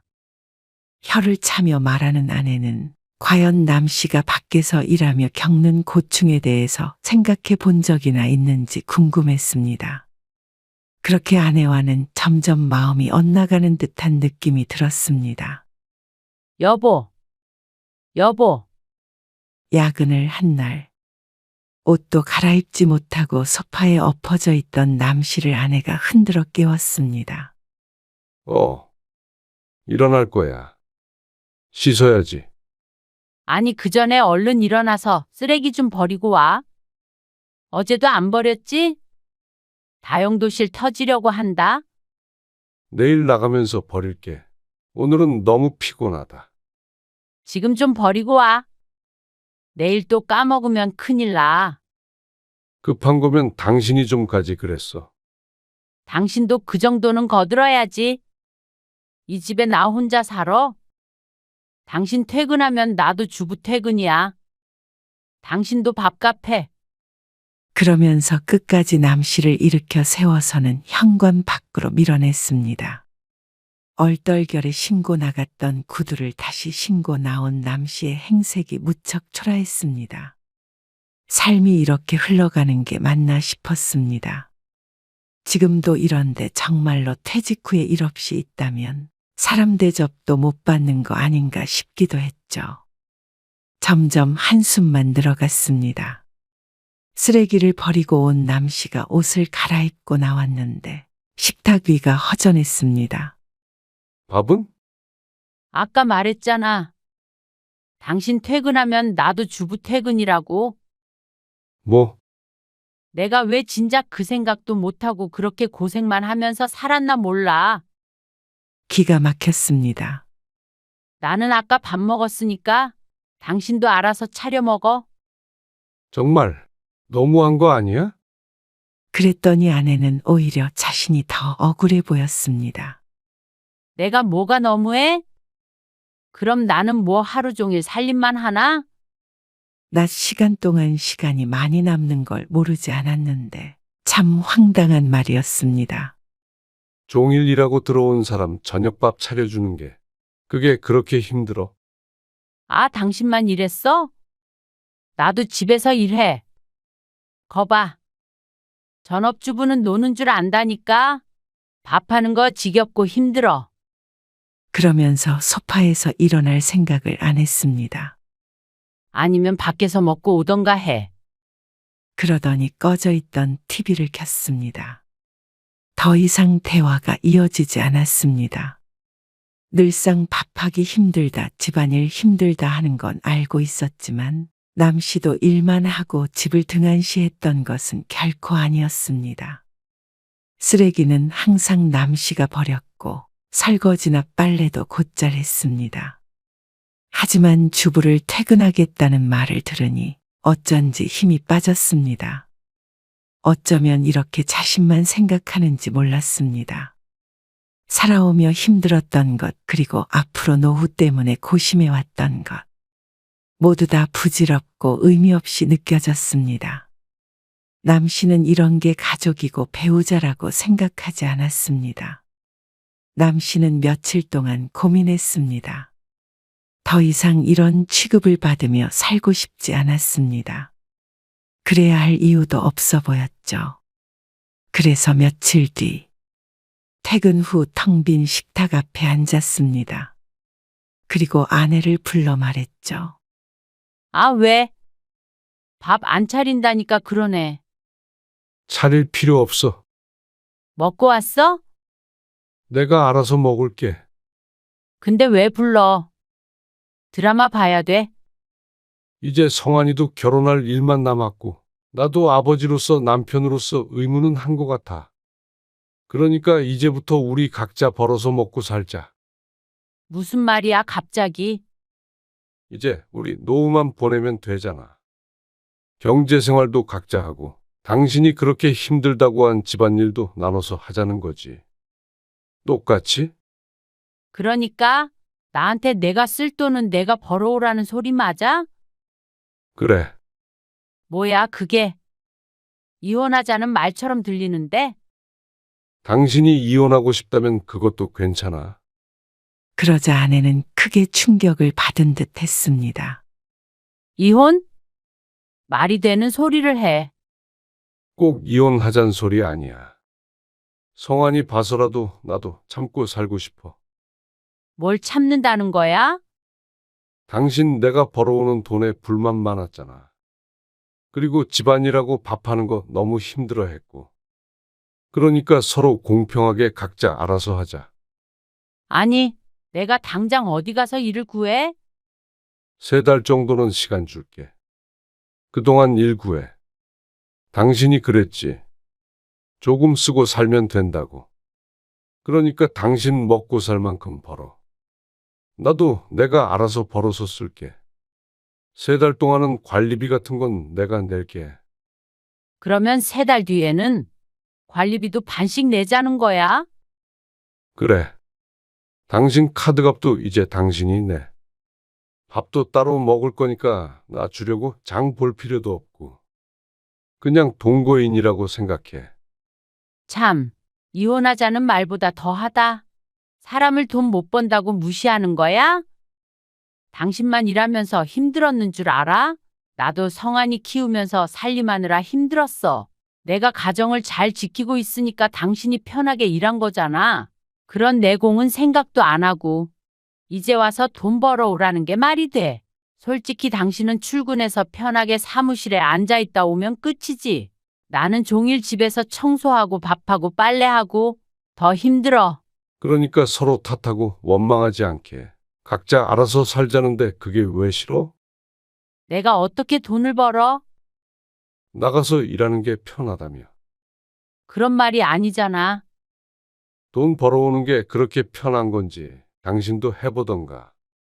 그리고 남 씨는 다음 날부터 자신의 빨래는 스스로 했고 밥 먹는 것도 설거지 하는 것도 딱 자신의 몫만 했습니다.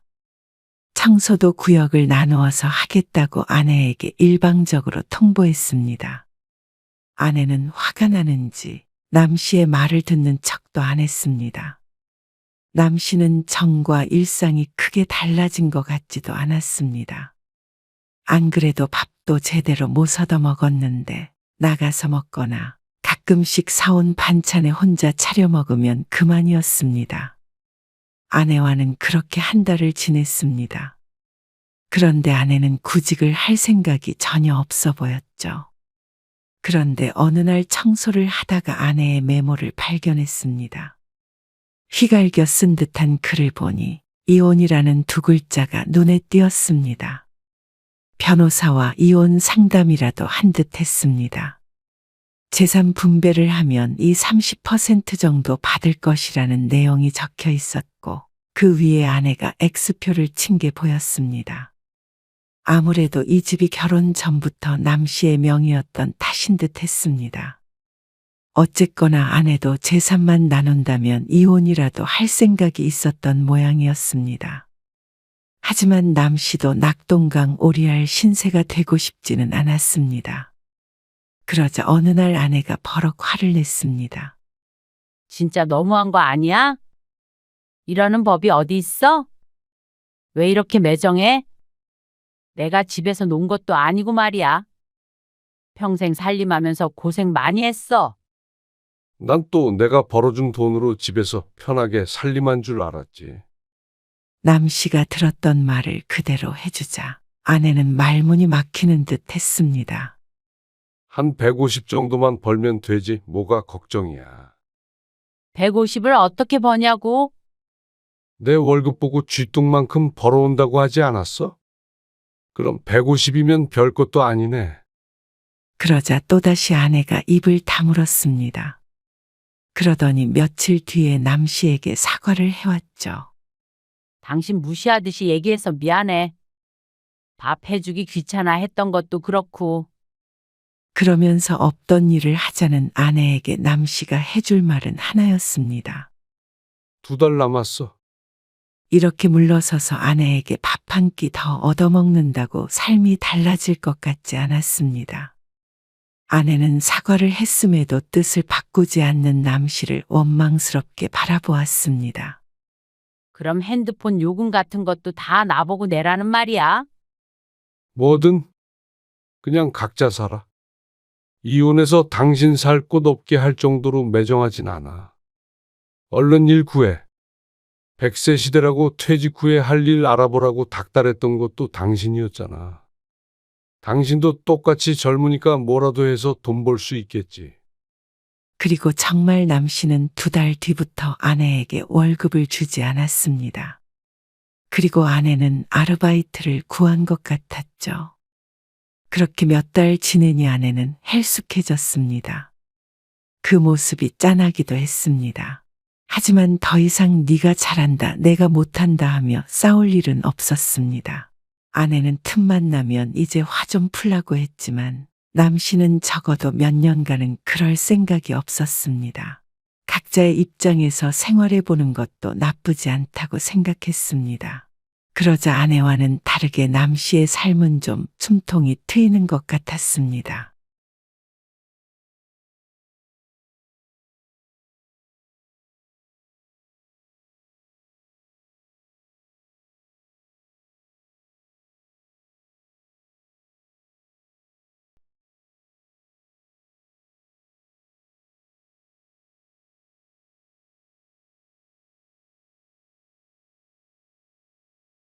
그러지 마시고 긍정적으로 생각해 보세요. 사실 얼마 전에 장모님 댁에서 일해주시던 분이 그만뒀거든요. 그래서 반찬도 사다 드시는데 엄마 반찬이 입맛에 맞으시대요. 그래서? 어차피 하는 일이 똑같으니까 장모님 집에 안 계실 때 가서 청소도 하고 그러시면 좋지 않을까요? 반찬도 일주일에 몇 번만 하고요. 페이는 괜찮을 것 같은데 뭐? 장모님이 한번 물어나 보라고 하셨어요. 싫다. 어떻게 아무리 하는 일이 그거라고 하더라도 어떻게 사돈 내서 청소하고 밥하란 소리를 해? 말이 되니?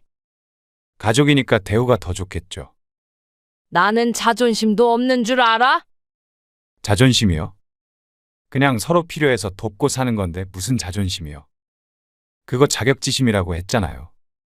오늘 이야기 속 주인공은 65세 홍윤옥 씨입니다. 그리고 그녀의 아들과 며느리에 관한 이야기이죠. 홍 씨의 아들은 결혼하고 나서 딴 사람이 됐습니다. 아내가 예쁘면 처갓집 말뚝에다도 절을 한다는 말이 괜히 있는 말이 아니었습니다. 딱 홍 씨의 아들을 보고 지어낸 말 같았습니다. 아들이 애처가임은 알고 있었지만 부모마저 등져버릴 만큼 처가만 생각할 줄은 몰랐습니다. 거기에 부모가 돈마저 없으니 도저히 존경할 수가 없는 모양이었습니다. 처가에 잘하다 못해 홍 씨를 자신의 장모의 식모 정도로 생각하는 것 같았습니다. 그러니까 반찬도 해다 바치라고 하고 그 집을 청소해달라는 어처구니 없는 말을 할 수 있는 것이었겠죠. 힘들게 키웠던 하나밖에 없는 자식이 더 이상 내 자식이 아니라 처가의 대릴사위를 자처하니 인생이 참 허무했습니다. 그리고 앞으로도 이런 취급을 받을 걸 생각하면 차라리 이런 자식은 없는 것이 낫지 않을까 하는 생각까지 하게 되었습니다. 그리고 어쩌면 그 생각이 맞는 듯 했죠. 홍 씨는 꽤나 젊은 나이에 남편과 사별을 했습니다. 지극히 평범한 가정이었지만 홀로 어린 아들을 키우게 되니 더 이상 평범하지 않게 되었습니다. 가장 힘들었던 게 경제적인 문제 때문이었습니다. 혼자 벌며 아이도 키우는 일이 쉽지 않았습니다. 마음 같아서는 풍족하게 키우고 싶었지만 그게 뜻대로 되지 않았죠. 하지만 참 열심히도 살았습니다. 안 해본 일이 없다는 말은 다소 과장이 있겠지만 그만큼 고된 나날이었습니다. 그래도 하나밖에 없는 자식, 잘 키우기 위해 힘들어도 포기할 수 없었습니다. 모든 걸 다 놓아버리고 싶은 때도 있었지만 오로지 자식 하나만 바라보고 살아왔습니다. 그리고 아들은 홍 씨의 바람대로 공부도 잘하고 착실하게 컸습니다. 주변에서도 아들 참 잘 키웠다고 칭찬이 자자할 정도였습니다. 엄마, 이거 받으세요. 뭐야? 웬 봉투야? 용돈 좀 넣었어요. 뭐? 용돈? 아들에게 용돈을 주기만 해봤지 받은 적은 없었던 홍 씨는 얼떨떨하게 되물었습니다. 취직하고 아직 한 번도 용돈 못 드렸잖아요. 아이고 됐어. 무슨 용돈이야? 엄마도 돈 있어. 용돈을 뭐 돈이 없어서 드리나요? 옷도 좀 사입고 하세요. 아들이 후줄근한 홍 씨의 차림새를 흘끔 보았습니다. 낡은 옷을 입고 다니는 엄마가 눈에 밟힌 모양이었습니다. 너도 월세 내고 하기 빠듯할 텐데. 빠듯하긴요. 넉넉하니까 걱정 마세요. 그리고 이제 일 좀 쉬엄쉬엄 하시고요. 제가 있잖아요. 든든한 아들의 말에 어쩐지 눈물이 날 것 같았습니다. 여태 홍 씨가 아들을 책임졌으니 이제는 자신이 홍 씨를 책임지겠다는 말. 그 말을 들으니 지나간 세월이 주마등처럼 머릿속을 스쳐 지나갔습니다. 전부 다 보상을 받은 것만 같은 기분이 들었고 어쩐지 남편의 얼굴도 떠올랐죠. 그리고 몇 년 지나 아들이 30이 넘었을 때 결혼을 생각하는 여자가 생겼습니다. 아들이 오랫동안 쫓아다녔다고 홍 씨에게까지 얘기할 정도로 그만큼 좋아하던 여자였죠. 아들이 그런 팔불출인 줄은 홍 씨도 처음 알게 되었습니다. 그리고 결국 연애는 하게 된 것 같았지만 마지막 고비인 결혼은 쉽게 해결이 되지 않는 모양이었습니다. 그리고 그 이유가 아무래도 아들이 아닌 홍 씨 때문인 듯했죠. 집안이 별로라서 싫대? 홍 씨의 질문에 아들이 대답하기 곤란하다는 듯이 인상을 찌푸렸습니다. 그 집은 그렇게 여유가 있다니? 자세히는 몰라도 그런 것 같아요. 아들은 상대방이 결혼을 반대하는 이유가 집안이 차이가 나서 그렇다는 말을 했습니다. 그러니까 결국엔 돈 없는 사돈은 싫다는 말이겠죠. 이해는 갔습니다. 예나 지금이나 서로 이것저것 많이 따져서 결혼하기 마련이었습니다. 홍 씨는 자신이 아들의 결혼을 가로막는 것 같아서 가슴에 돌을 얹은 듯한 기분이었습니다. 제가 잘하면 되죠. 결혼 허락 받을 테니까 걱정 마세요. 아들은 정말로 결혼 허락을 받기 위해 상대방 집 문지방이 닳도록 들락날락했습니다. 아들과 함께 살지 않으니 일거수일투족을 알 수 없었음에도 불구하고 늘상 그 집에 찾아가서 얼굴 도장을 찍는 건 알고 있었습니다. 부모 입장에서 그 모습을 보기에 마음은 당연히 아팠습니다. 하지만 그렇게 해서라도 꼭 결혼하고 싶다길래 홍 씨도 별말을 얹지는 않았습니다. 결국은 아들은 몇 달 뒤에 결혼 승낙을 받아내고야 말았습니다. 아들은 마냥 기뻐했고 홍 씨는 남몰래 한숨을 쉬어야 했죠. 그래도 좋은 게 좋은 거라고 생각했습니다. 둘이 인연이 맞으니 이렇게 해서 이어졌구나 싶었습니다. 그리고 이왕에 결혼을 하게 된 거, 홍 씨도 어느 정도는 도움이 되고 싶었습니다. 모아둔 돈이 있거든. 너 결혼할 때 보태려고. 홍 씨의 말에 아들이 놀랐습니다. 그렇게 놀랄 정도로 큰 돈은 아니고. 아무래도 사돈네가 여유롭다니까 명함을 내밀지는 못할 정도였습니다. 4,500만 원이거든. 이걸로 집었는데 조금이라도 보태. 저도 모아둔 돈 좀 있어요. 그래도 어떻게 부모된 입장에서 아들 장가가는데 한 푼도 안 들려보낼 수가 있겠어? 엄마 노후자금 아니에요? 죽어도 나 먹고 살 만큼은 있으니까 걱정 마. 정말로 최소한 먹고 살 만큼만 빼고는 전부 아들에게 주는 것이었습니다. 그럼에도 불구하고 더 주지 못해서 미안할 따름이었습니다. 그때그때 먹고 사는 게 바빠 아들이 대학을 졸업하고 나서야 조금씩 모을 수가 있었습니다. 그나마도 이리저리 빠져나가다 보니 아들에게 줄 수 있는 최대한의 금액이 4,500만 원이었죠. 마음 같아서는 더 주고 싶은데. 안 그래도 기운 결혼이기에 혹시라도 아들이 처가의 무시를 당하지는 않을까 걱정이 되었습니다. 집은 선정이가 살던 아파트에 들어가서 살기로 했어요. 혼자서 살아? 예전에 장모님이 선정이 앞으로 분양받아 놓으신 집인데요. 신혼생활하기 좋아요. 그래? 참 잘 됐다. 감사하네.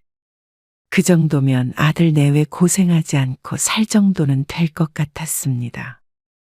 미안하기도 하지만 사돈네에게 참 감사한 마음이 들었습니다. 그래도 벌기는 제가 더 잘 벌어요. 홍 씨의 마음을 가볍게 해주려 웃으며 아들이 말했습니다. 홍 씨도 할 수 있는 만큼 했고 아들도 행복한 것 같아서 마음이 조금 편해졌습니다. 이렇게 둘이 잘 살면 다 상관없다고 생각했습니다. 그런데 아들은 말은 그렇게 했어도 스스로도 처가에 빚진 기분이 드는 것 같았습니다. 결혼을 한 뒤에 어느샌가 말버릇처럼 하는 말이 있었습니다. 저는 처가에 잘해야 돼요. 그래. 잘해야지. 어렵게 결혼도 허락했고 둘이 죽고 못 살았으니 아들은 처가의 지극정성이었습니다. 주말마다 찾아가는 모양이었습니다. 지극정성이라고 생각하긴 했지만 그렇다고 아들을 뺏길 줄은 꿈에도 몰랐죠. 왔니? 잘 지내셨어요? 아들이 결혼하고 첫 명절. 오랜만에 아들 얼굴을 보는 것이었습니다. 거의 결혼식을 올라고 2달 만에 보는 것이었는데 그만큼 반갑고 설레는 마음이 컸습니다. 그래서 아들이 오기 며칠 전부터 음식 준비에 열을 올렸습니다. 그래도 첫 명절인데 아들 며느리 좋아하는 음식 잔뜩 해놓고 좋은 시간을 보내고 싶었습니다. 준비 많이 하셨네요. 그래. 좋아한다는 것들은 다 했지. 배고프지? 어서 앉아. 네.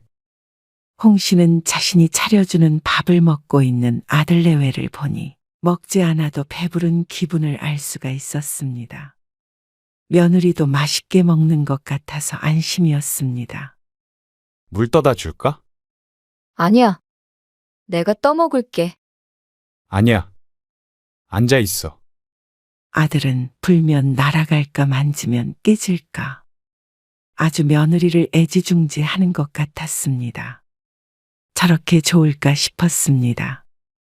설거지 제가 할까요? 아니야. 앉아 있어. 그래. 자기는 앉아 있어.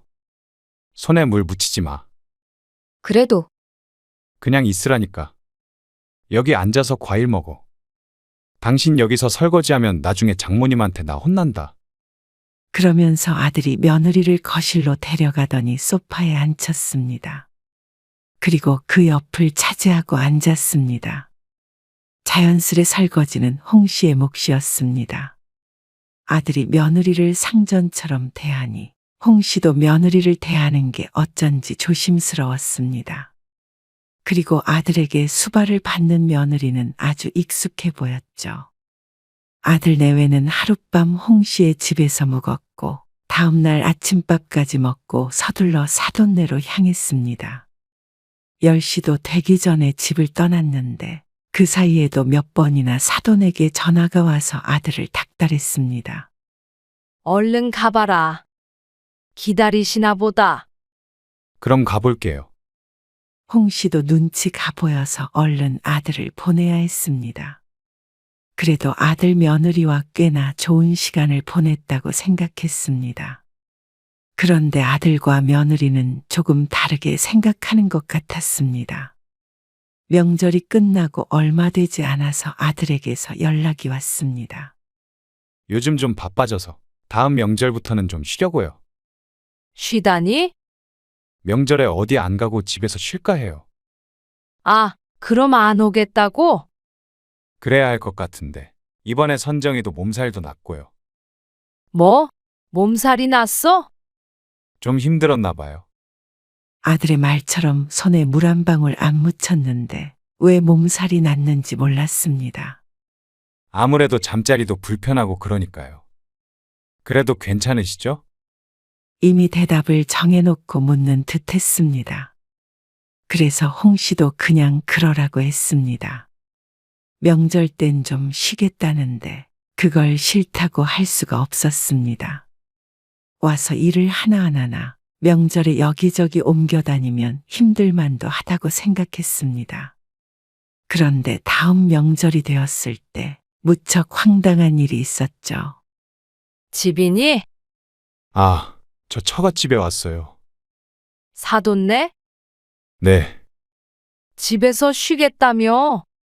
선정이가 여기에서 쉬는 게 더 편하다고 해서요. 명절 전날 아침에 전화를 했더니 사돈네에 있다는 아들 내외. 힘들어서 홍 씨에겐 못 오겠다고 하더니 아들도 처가는 예외인 듯 했습니다. 홍 씨는 당연히 양가에 안 가는 줄 알았는데 심하게 말하자면 뒤통수를 맞은 것 같았습니다. 너무 서운해하지 마세요. 나중에 시간 내서 제가 갈게요. 그래서 홍 씨는 그저 그러라고 했습니다. 며느리까지 억지로 불러서 뭐 하나 싶었습니다. 아들이 전화 받기 곤란하다는 듯이 말끝을 흐렸습니다. 아무래도 처가에서 이런 통화를 하기에는 부담스러워 보였습니다. 그래도 처가에 잘하려는 아들의 마음을 아니까 여기서 더 서운한 내색을 하면 괜히 아들이 중간에서 곤란해질 거라고 생각했습니다. 알겠다. 다음에 보자. 그렇게 홍 씨는 아들과 통화를 마쳤습니다. 하지만 전화를 끊고 나니 마음이 싱숭생숭했습니다. 아무래도 돈 없는 시집은 존중받지 못하나 싶었습니다. 그렇게 생각하게 된 건 꼭 이번 일 때문만은 아니었습니다. 결혼한 뒤 얼마 안 돼서 며느리의 생일에 홍 씨가 선물로 돈을 보내준 적이 있었습니다. 20만 원을 아들을 통해서 보내주며 맛있는 걸 사 먹으라고 했었는데 며느리는 그 돈을 그대로 다시 보냈습니다. 이거 생일인데 선물 대신 주는 거야. 받아서 찬우랑 맛있는 거 사 먹어. 며느리와 통화하며 홍 씨가 말했더니 대답이 당황스러웠습니다. 에이, 아니에요. 어머님 용돈 쓰세요. 아니야. 얼마 안 되지만 저 그 정도 밥 사 먹을 돈은 있어요. 며느리의 대답에 말문이 막혔습니다. 그 말에 담긴 뜻이 무엇인지 몰랐습니다. 고맙지만 마음만 받겠다는 뜻인지 아니면 그 정도 돈으로는 선물이 안 된다는 뜻인지. 하지만 어찌 됐건 간에 말이 다르고 다른데 기분이 조금 상하긴 했지만 내색하지 않았습니다. 괜히 트집을 잡는다고 할 것 같았습니다. 하지만 마음속으로는 노후에 쉬지 않고 일해야 한다고 생각했습니다. 부모도 돈이 있어야 존중받는 것 같다는 생각이 들었기 때문이었습니다. 그게 사실이든 아니든 그런 생각을 했다는 것 자체가 비극이었죠. 홍 씨는 60이 넘은 나이에도 활발하게 일을 하고 있었습니다. 식당을 운영하다가 문을 닫고 10년 전부터는 도우미로 일했습니다. 어린아이를 돌봐주거나 집안일을 봐주는 등 하루에 몇 시간씩 정기적으로 때론 비정기적으로 일거리가 있다면 갔죠. 반찬 좀 갖다 주세요. 아들의 말에 홍 씨는 반찬을 바리바리 싸들고 아들네 집으로 향했습니다. 바쁜 아들 내외를 대신해서 종종 반찬을 하곤 했는데 오늘은 들릴 시간이 없다며 홍 씨 보고 집으로 오길 요청했죠. 그렇게 아들네에 도착하고 얼마 안 되어서 초인종 소리가 들렸습니다. 엄마? 며느리가 나가보자 안사돈이 찾아온 듯 보였습니다. 홍 씨는 자리에서 일어나서 어색하게 인사했습니다. 안녕하세요. 어머, 여기 계셨네요. 미리 연락드릴 걸 그랬네. 애들이랑 밥 한 끼 먹으려고 들렀는데. 장모님. 이리로 오세요. 저녁 드시고 가세요. 사부인도 계신데 괜찮은가? 마침 저희 어머니가 반찬 좀 싸우셨거든요. 정말? 선정이가 사돈 음식 솜씨 좋다고 그러던데.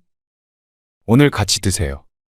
그러더니 아들이 홍 씨에게 눈짓을 했습니다. 밥을 차리라는 것 같았죠. 홍 씨는 얼떨결에 부엌으로 향했습니다.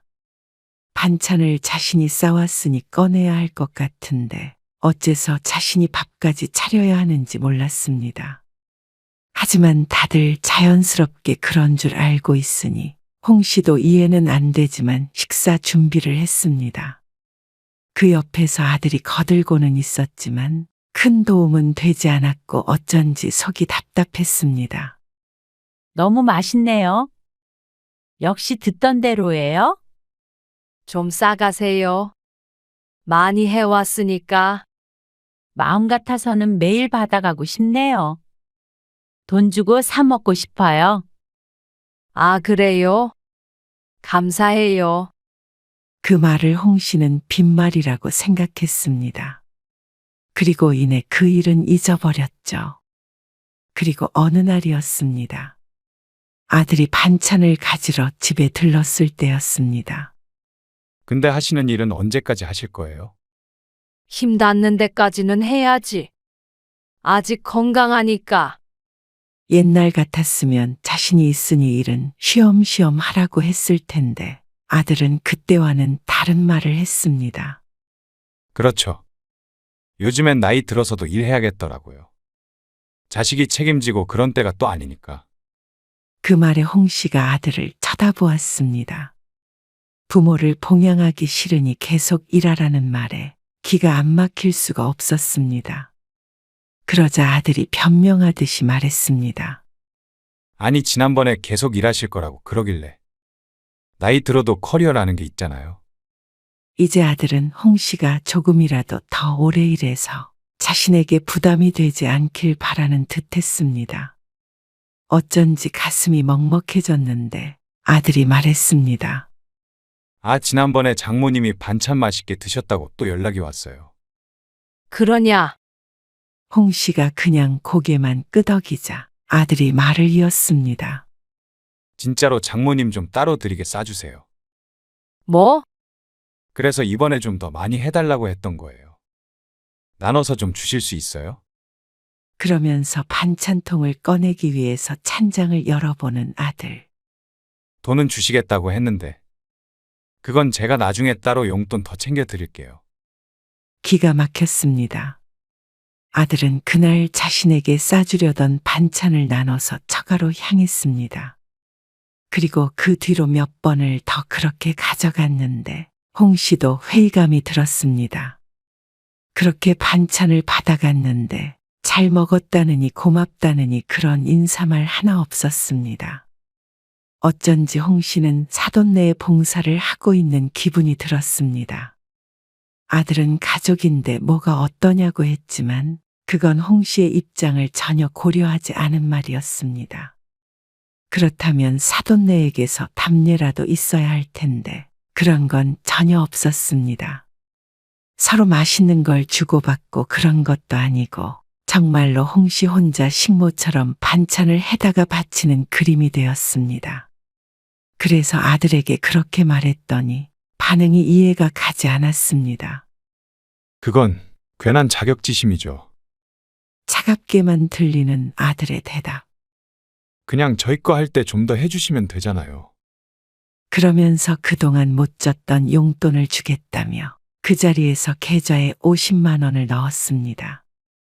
어쩐지 적선이라도 받는 듯해서 기분이 상했습니다. 앞으로는 그 돈으로 반찬을 사 먹어라. 그러자 아들이 골치 아픈 표정을 지었습니다. 그러지 마시고 긍정적으로 생각해 보세요. 사실 얼마 전에 장모님 댁에서 일해주시던 분이 그만뒀거든요. 그래서 반찬도 사다 드시는데 엄마 반찬이 입맛에 맞으시대요. 그래서? 어차피 하는 일이 똑같으니까 장모님 집에 안 계실 때 가서 청소도 하고 그러시면 좋지 않을까요? 반찬도 일주일에 몇 번만 이렇게 하고요. 페이는 괜찮을 것 같은데. 뭐? 아들이 진심으로 하는 소린지 몰랐습니다. 어떻게 제 엄마 보고 처가에 가서 청소를 하라고 하는지 농담이라고 하더라도 질이 나빴습니다. 하지만 그게 진심이라는 점이 소름이 끼쳤습니다. 엄마한테 한번 물어나 보라고 하셨어요. 그리고 아들만의 생각이 아니라 사돈이 물었다는 말에 더욱 어처구니가 없었습니다. 사람을 어떻게 봤으면 그런 발상을 했는지 몰랐습니다. 싫다? 어떻게 아무리 하는 일이 그거라고 하더라도 어떻게 사돈 내서 청소하고 밥하란 소리를 해? 말이 되니? 가족이니까 대우가 더 좋겠죠. 나는 자존심도 없는 줄 알아? 자존심이요? 그냥 서로 필요해서 돕고 사는 건데 무슨 자존심이요. 그거 자격지심이라고 했잖아요. 아무리 없이 살아도 이건 아니라고 생각했습니다. 그러자 아들도 더는 밀어붙이지는 못했습니다. 싫다는 사람을 억지로 끌고 갈 순 없었을 테니 말이죠. 한동안 홍 씨는 멍하니 지냈습니다. 아들의 말이 잊혀지지가 않았습니다. 사돈네에서 자신을 어떻게 생각하는지 엿본 기분이었습니다. 그리고 더욱 충격적인 것은 아들이 변해버렸다는 것이었죠. 정 같았으면 뜯어말렸을 일을 먼저 나서서 시키는 게 내 아들이 맞는지 의심이 갔습니다. 그리고 그런 아들은 홍 씨의 속도 모르고 장인 장모와 함께 동남아 여행을 떠났습니다. 안사돈의 생일을 기념해서 말이죠. 그 말에 또다시 홍 씨는 자신의 생일을 떠올릴 수밖에 없었습니다. 늘 어영부영 넘어갔던 홍 씨의 생일. 그 당시는 바쁜 아들 내외에게 서운하다 생각을 못했지만 어떻게 같은 부모를 이리도 차별하나 싶었습니다.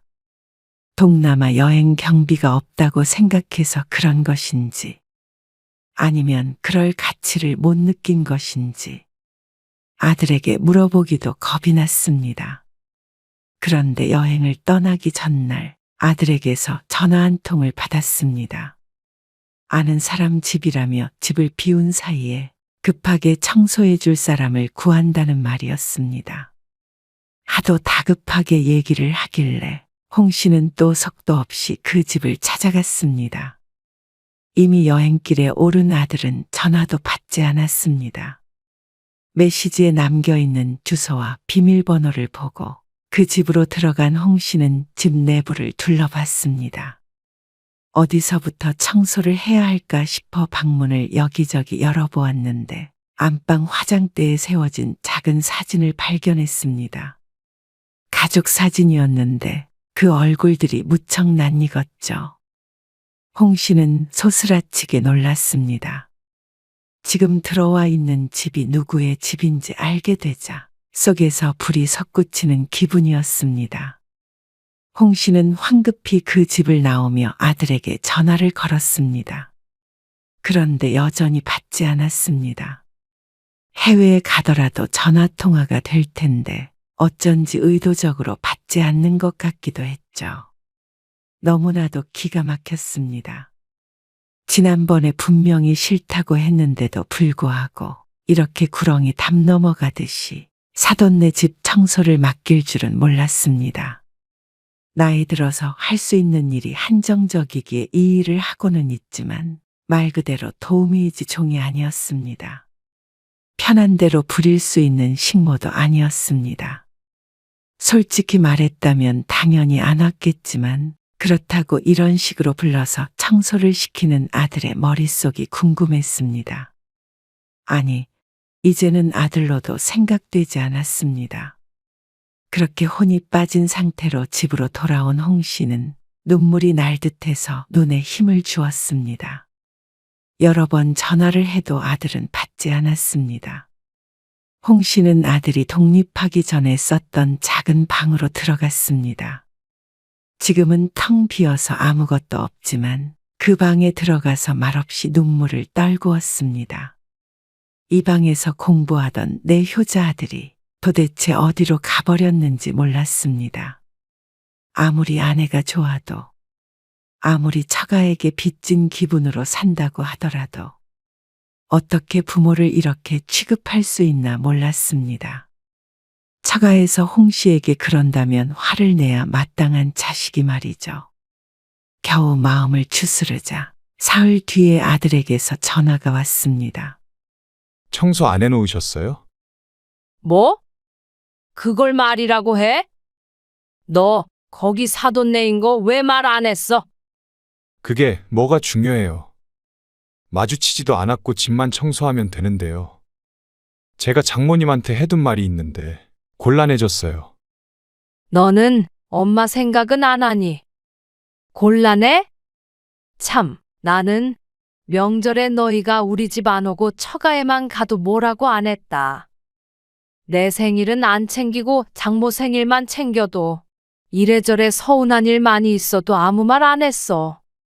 그런데 나를 네 장모의 식모 취급하는 것까지 참아야 해. 그것도 참고 너 곤란하지 않게 가서 청소해야 해. 아무리 자식이라도 넘지 말아야 할 선이 있는 거잖아. 뭘 그렇게 심각하게 생각하세요?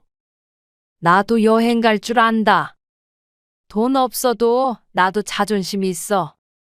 그리고 내가 지금 돈이 없는 건 널 위해 모든 걸 바쳐서야. 그게 제 탓이에요? 자식 탓하는 거 아니에요. 이번 일도 엄마한테 일거리 드린 거지 자존심 상하게 할 생각 없었어요. 자격지심이라고 했잖아요. 너 돈 없는 사람은 바보인 줄 아냐? 아니, 그런 말이 아니잖아요. 그리고 이러지 마세요. 저희 곧 애도 생겨요. 그 말에 홍 씨는 기뻐할 수가 없었습니다. 가까이서 살면서 손주도 봐주시고 해야죠. 결국에는 손주 육아까지도 누가 떠맡게 될지 불보듯 뻔했습니다. 더 이상은 그렇게 살고 싶지 않았습니다. 자식을 위해 희생할 수 있는 것도 내 자식일 때나 해당되는 말이었습니다. 이미 내 자식이 아니라 남의 자식이 되었는데 홍 씨도 더는 남의 자식을 위해 무엇도 해주고 싶은 마음이 없었습니다. 이렇게 질질 끌려다니면서 못나게 살고 싶지 않았습니다. 그래서 홍 씨는 전화를 끊었고 그 뒤로 걸려오는 전화는 받지 않았습니다. 그리고 나서 곧장 가진 재산을 처분했습니다. 재산이라고 해봤자 아파트 전세금 정도였지만 말이죠. 이 돈을 가지고 지방으로 내려가면 홍 씨도 어떻게든 자식에게 손 안 벌리고 먹고 살았습니다. 홀몸이고 연금도 나오니 집에 드는 돈만 줄이면 목돈도 가지고 있을 수 있었습니다. 아들과 가까운 곳에 살려고 그곳에 붙어 있었던 것인데 더는 그럴 이유가 없어 보였습니다. 홍 씨의 이사는 단 2달 만에 진행이 되었습니다. 집도 빼고 주변 정리도 하고 이사갈 집도 알아보는데 걸린 시간이었습니다. 연락이 안 돼도 찾아오지도 않던 아들은 뒤늦게 홍 씨의 이사 소식을 듣고는 화를 냈습니다. 아무리 그래도 이렇게 도망가듯이 가버리시는 게 어디 있어요? 선정이 임신했다니까요. 그래서 너희 애도 키워달라는 거야? 그러면 나는 너네 장모 집에 출퇴근해서 청소하고 밥하고 끝나면 너네 집 가서 애 보면 되는 거야? 아, 또 왜 그 얘기세요? 아주 식모 하나 들여서 벗겨 먹으려고 하는구나. 식모라뇨. 네가 그렇게 취급하잖아. 그러니까 그 집 식구들도 나를 그렇게 보고 나는 이제 더 이상 너 아들이라고 생각 안 해. 너는 그냥 처갓집 아들 해라. 엄마 없다고 생각하고. 그러면 편하겠지. 양쪽 다 챙길 필요도 없잖아. 나는 혼자 잘 살 테니까 걱정 말고. 그런 말이 어디 있어요. 장모님도 아이 태어나면 엄마가 봐주실 걸로 알고 있어요. 결국 처음부터 끝까지 홍 씨에 관한 걱정은 눈꼽만큼도 없었습니다. 그저 손쉽게 부려먹을 사람이 곁을 떠난다는 생각인 듯 했습니다. 돈 많은 처가가 있는데 뭐가 걱정이야? 홍 씨는 그 말을 마지막으로 전화를 끊어버렸습니다. 그리고 전화번호조차 바꿔버렸습니다. 그러니까 차라리 속이 후련했습니다. 아들 내외와 가까이 지내며 자꾸만 서운해지는 상황도 싫고 그런 기분을 느껴야만 하는 내 자신도 싫었습니다. 또 멀어져가는 아들을 보는 마음은 무너질 듯 아팠으니 차라리 안 보고 사는 게 좋을 것 같았습니다. 그러면 자식 때문에 계속해서 상처받는 일은 없을 테니 말이죠. 그렇게 홍 씨는 아들과 연을 끊었습니다. 아들에게서 더 이상 소식을 들을 수 없었고 홍 씨도 차츰 시간이 지나자 더는 궁금해하지 않게 됐습니다. 그럴 때마다 사돈네 거실에 덩그러니 서 있던 그때를 떠올리면 정신이 번쩍 들었습니다. 그렇게 2년 정도가 지났습니다. 그러자 어떻게 알았는지 바뀐 번호로 아들이 전화를 걸어왔습니다. 그런데 2년 만에 듣는 소식이 참 충격적이었습니다. 따로 나와서 살고 있어요. 이혼했어? 소송 중이에요. 애는 지금은 처가에 있고요. 곧 데리고 올 계획이에요. 아무래도 맨몸으로 쫓겨난 듯 했습니다. 이유는 궁금하지 않았습니다. 어쩐지 짐작은 할 수 있을 것 같았습니다. 그렇게 마음에 차지 않았던 사위이니 말이죠. 어디 계세요? 제가 한번 갈게요. 아들이 우울한 목소리로 물었습니다. 당연히 홍 씨가 알려줄 것이라고 생각한 것 같았지만 그건 아들의 오산이었습니다. 와서 뭐하게? 이미 끊어진 인연. 너도 힘든 일 잘 헤쳐나가 봐. 네? 엄마. 아들은 당황스러워 보였지만 홍 씨는 끝내 아들에게 주소를 알려주지 않았습니다. 또다시 아들을 받아들여도 똑같을 것 같았습니다. 이 모든 일이 사돈이나 며느리가 아닌 아들에게서 비롯된 일임을 알았습니다. 아들의 욕심 때문이었고 그 사이에 부모에 대한 사랑은 없었습니다. 그래서 홍 씨도 아들에 대한 마음을 접은 지 오래였습니다. 그 과정이 결코 쉽지 않았고 고통스러웠습니다. 내 배로 낳은 자식과 연을 끊는다는 것이 말이죠. 그렇게 겨우 혼자 잘 살게 되었는데 또다시 번뇌에 빠지고 싶지 않았습니다.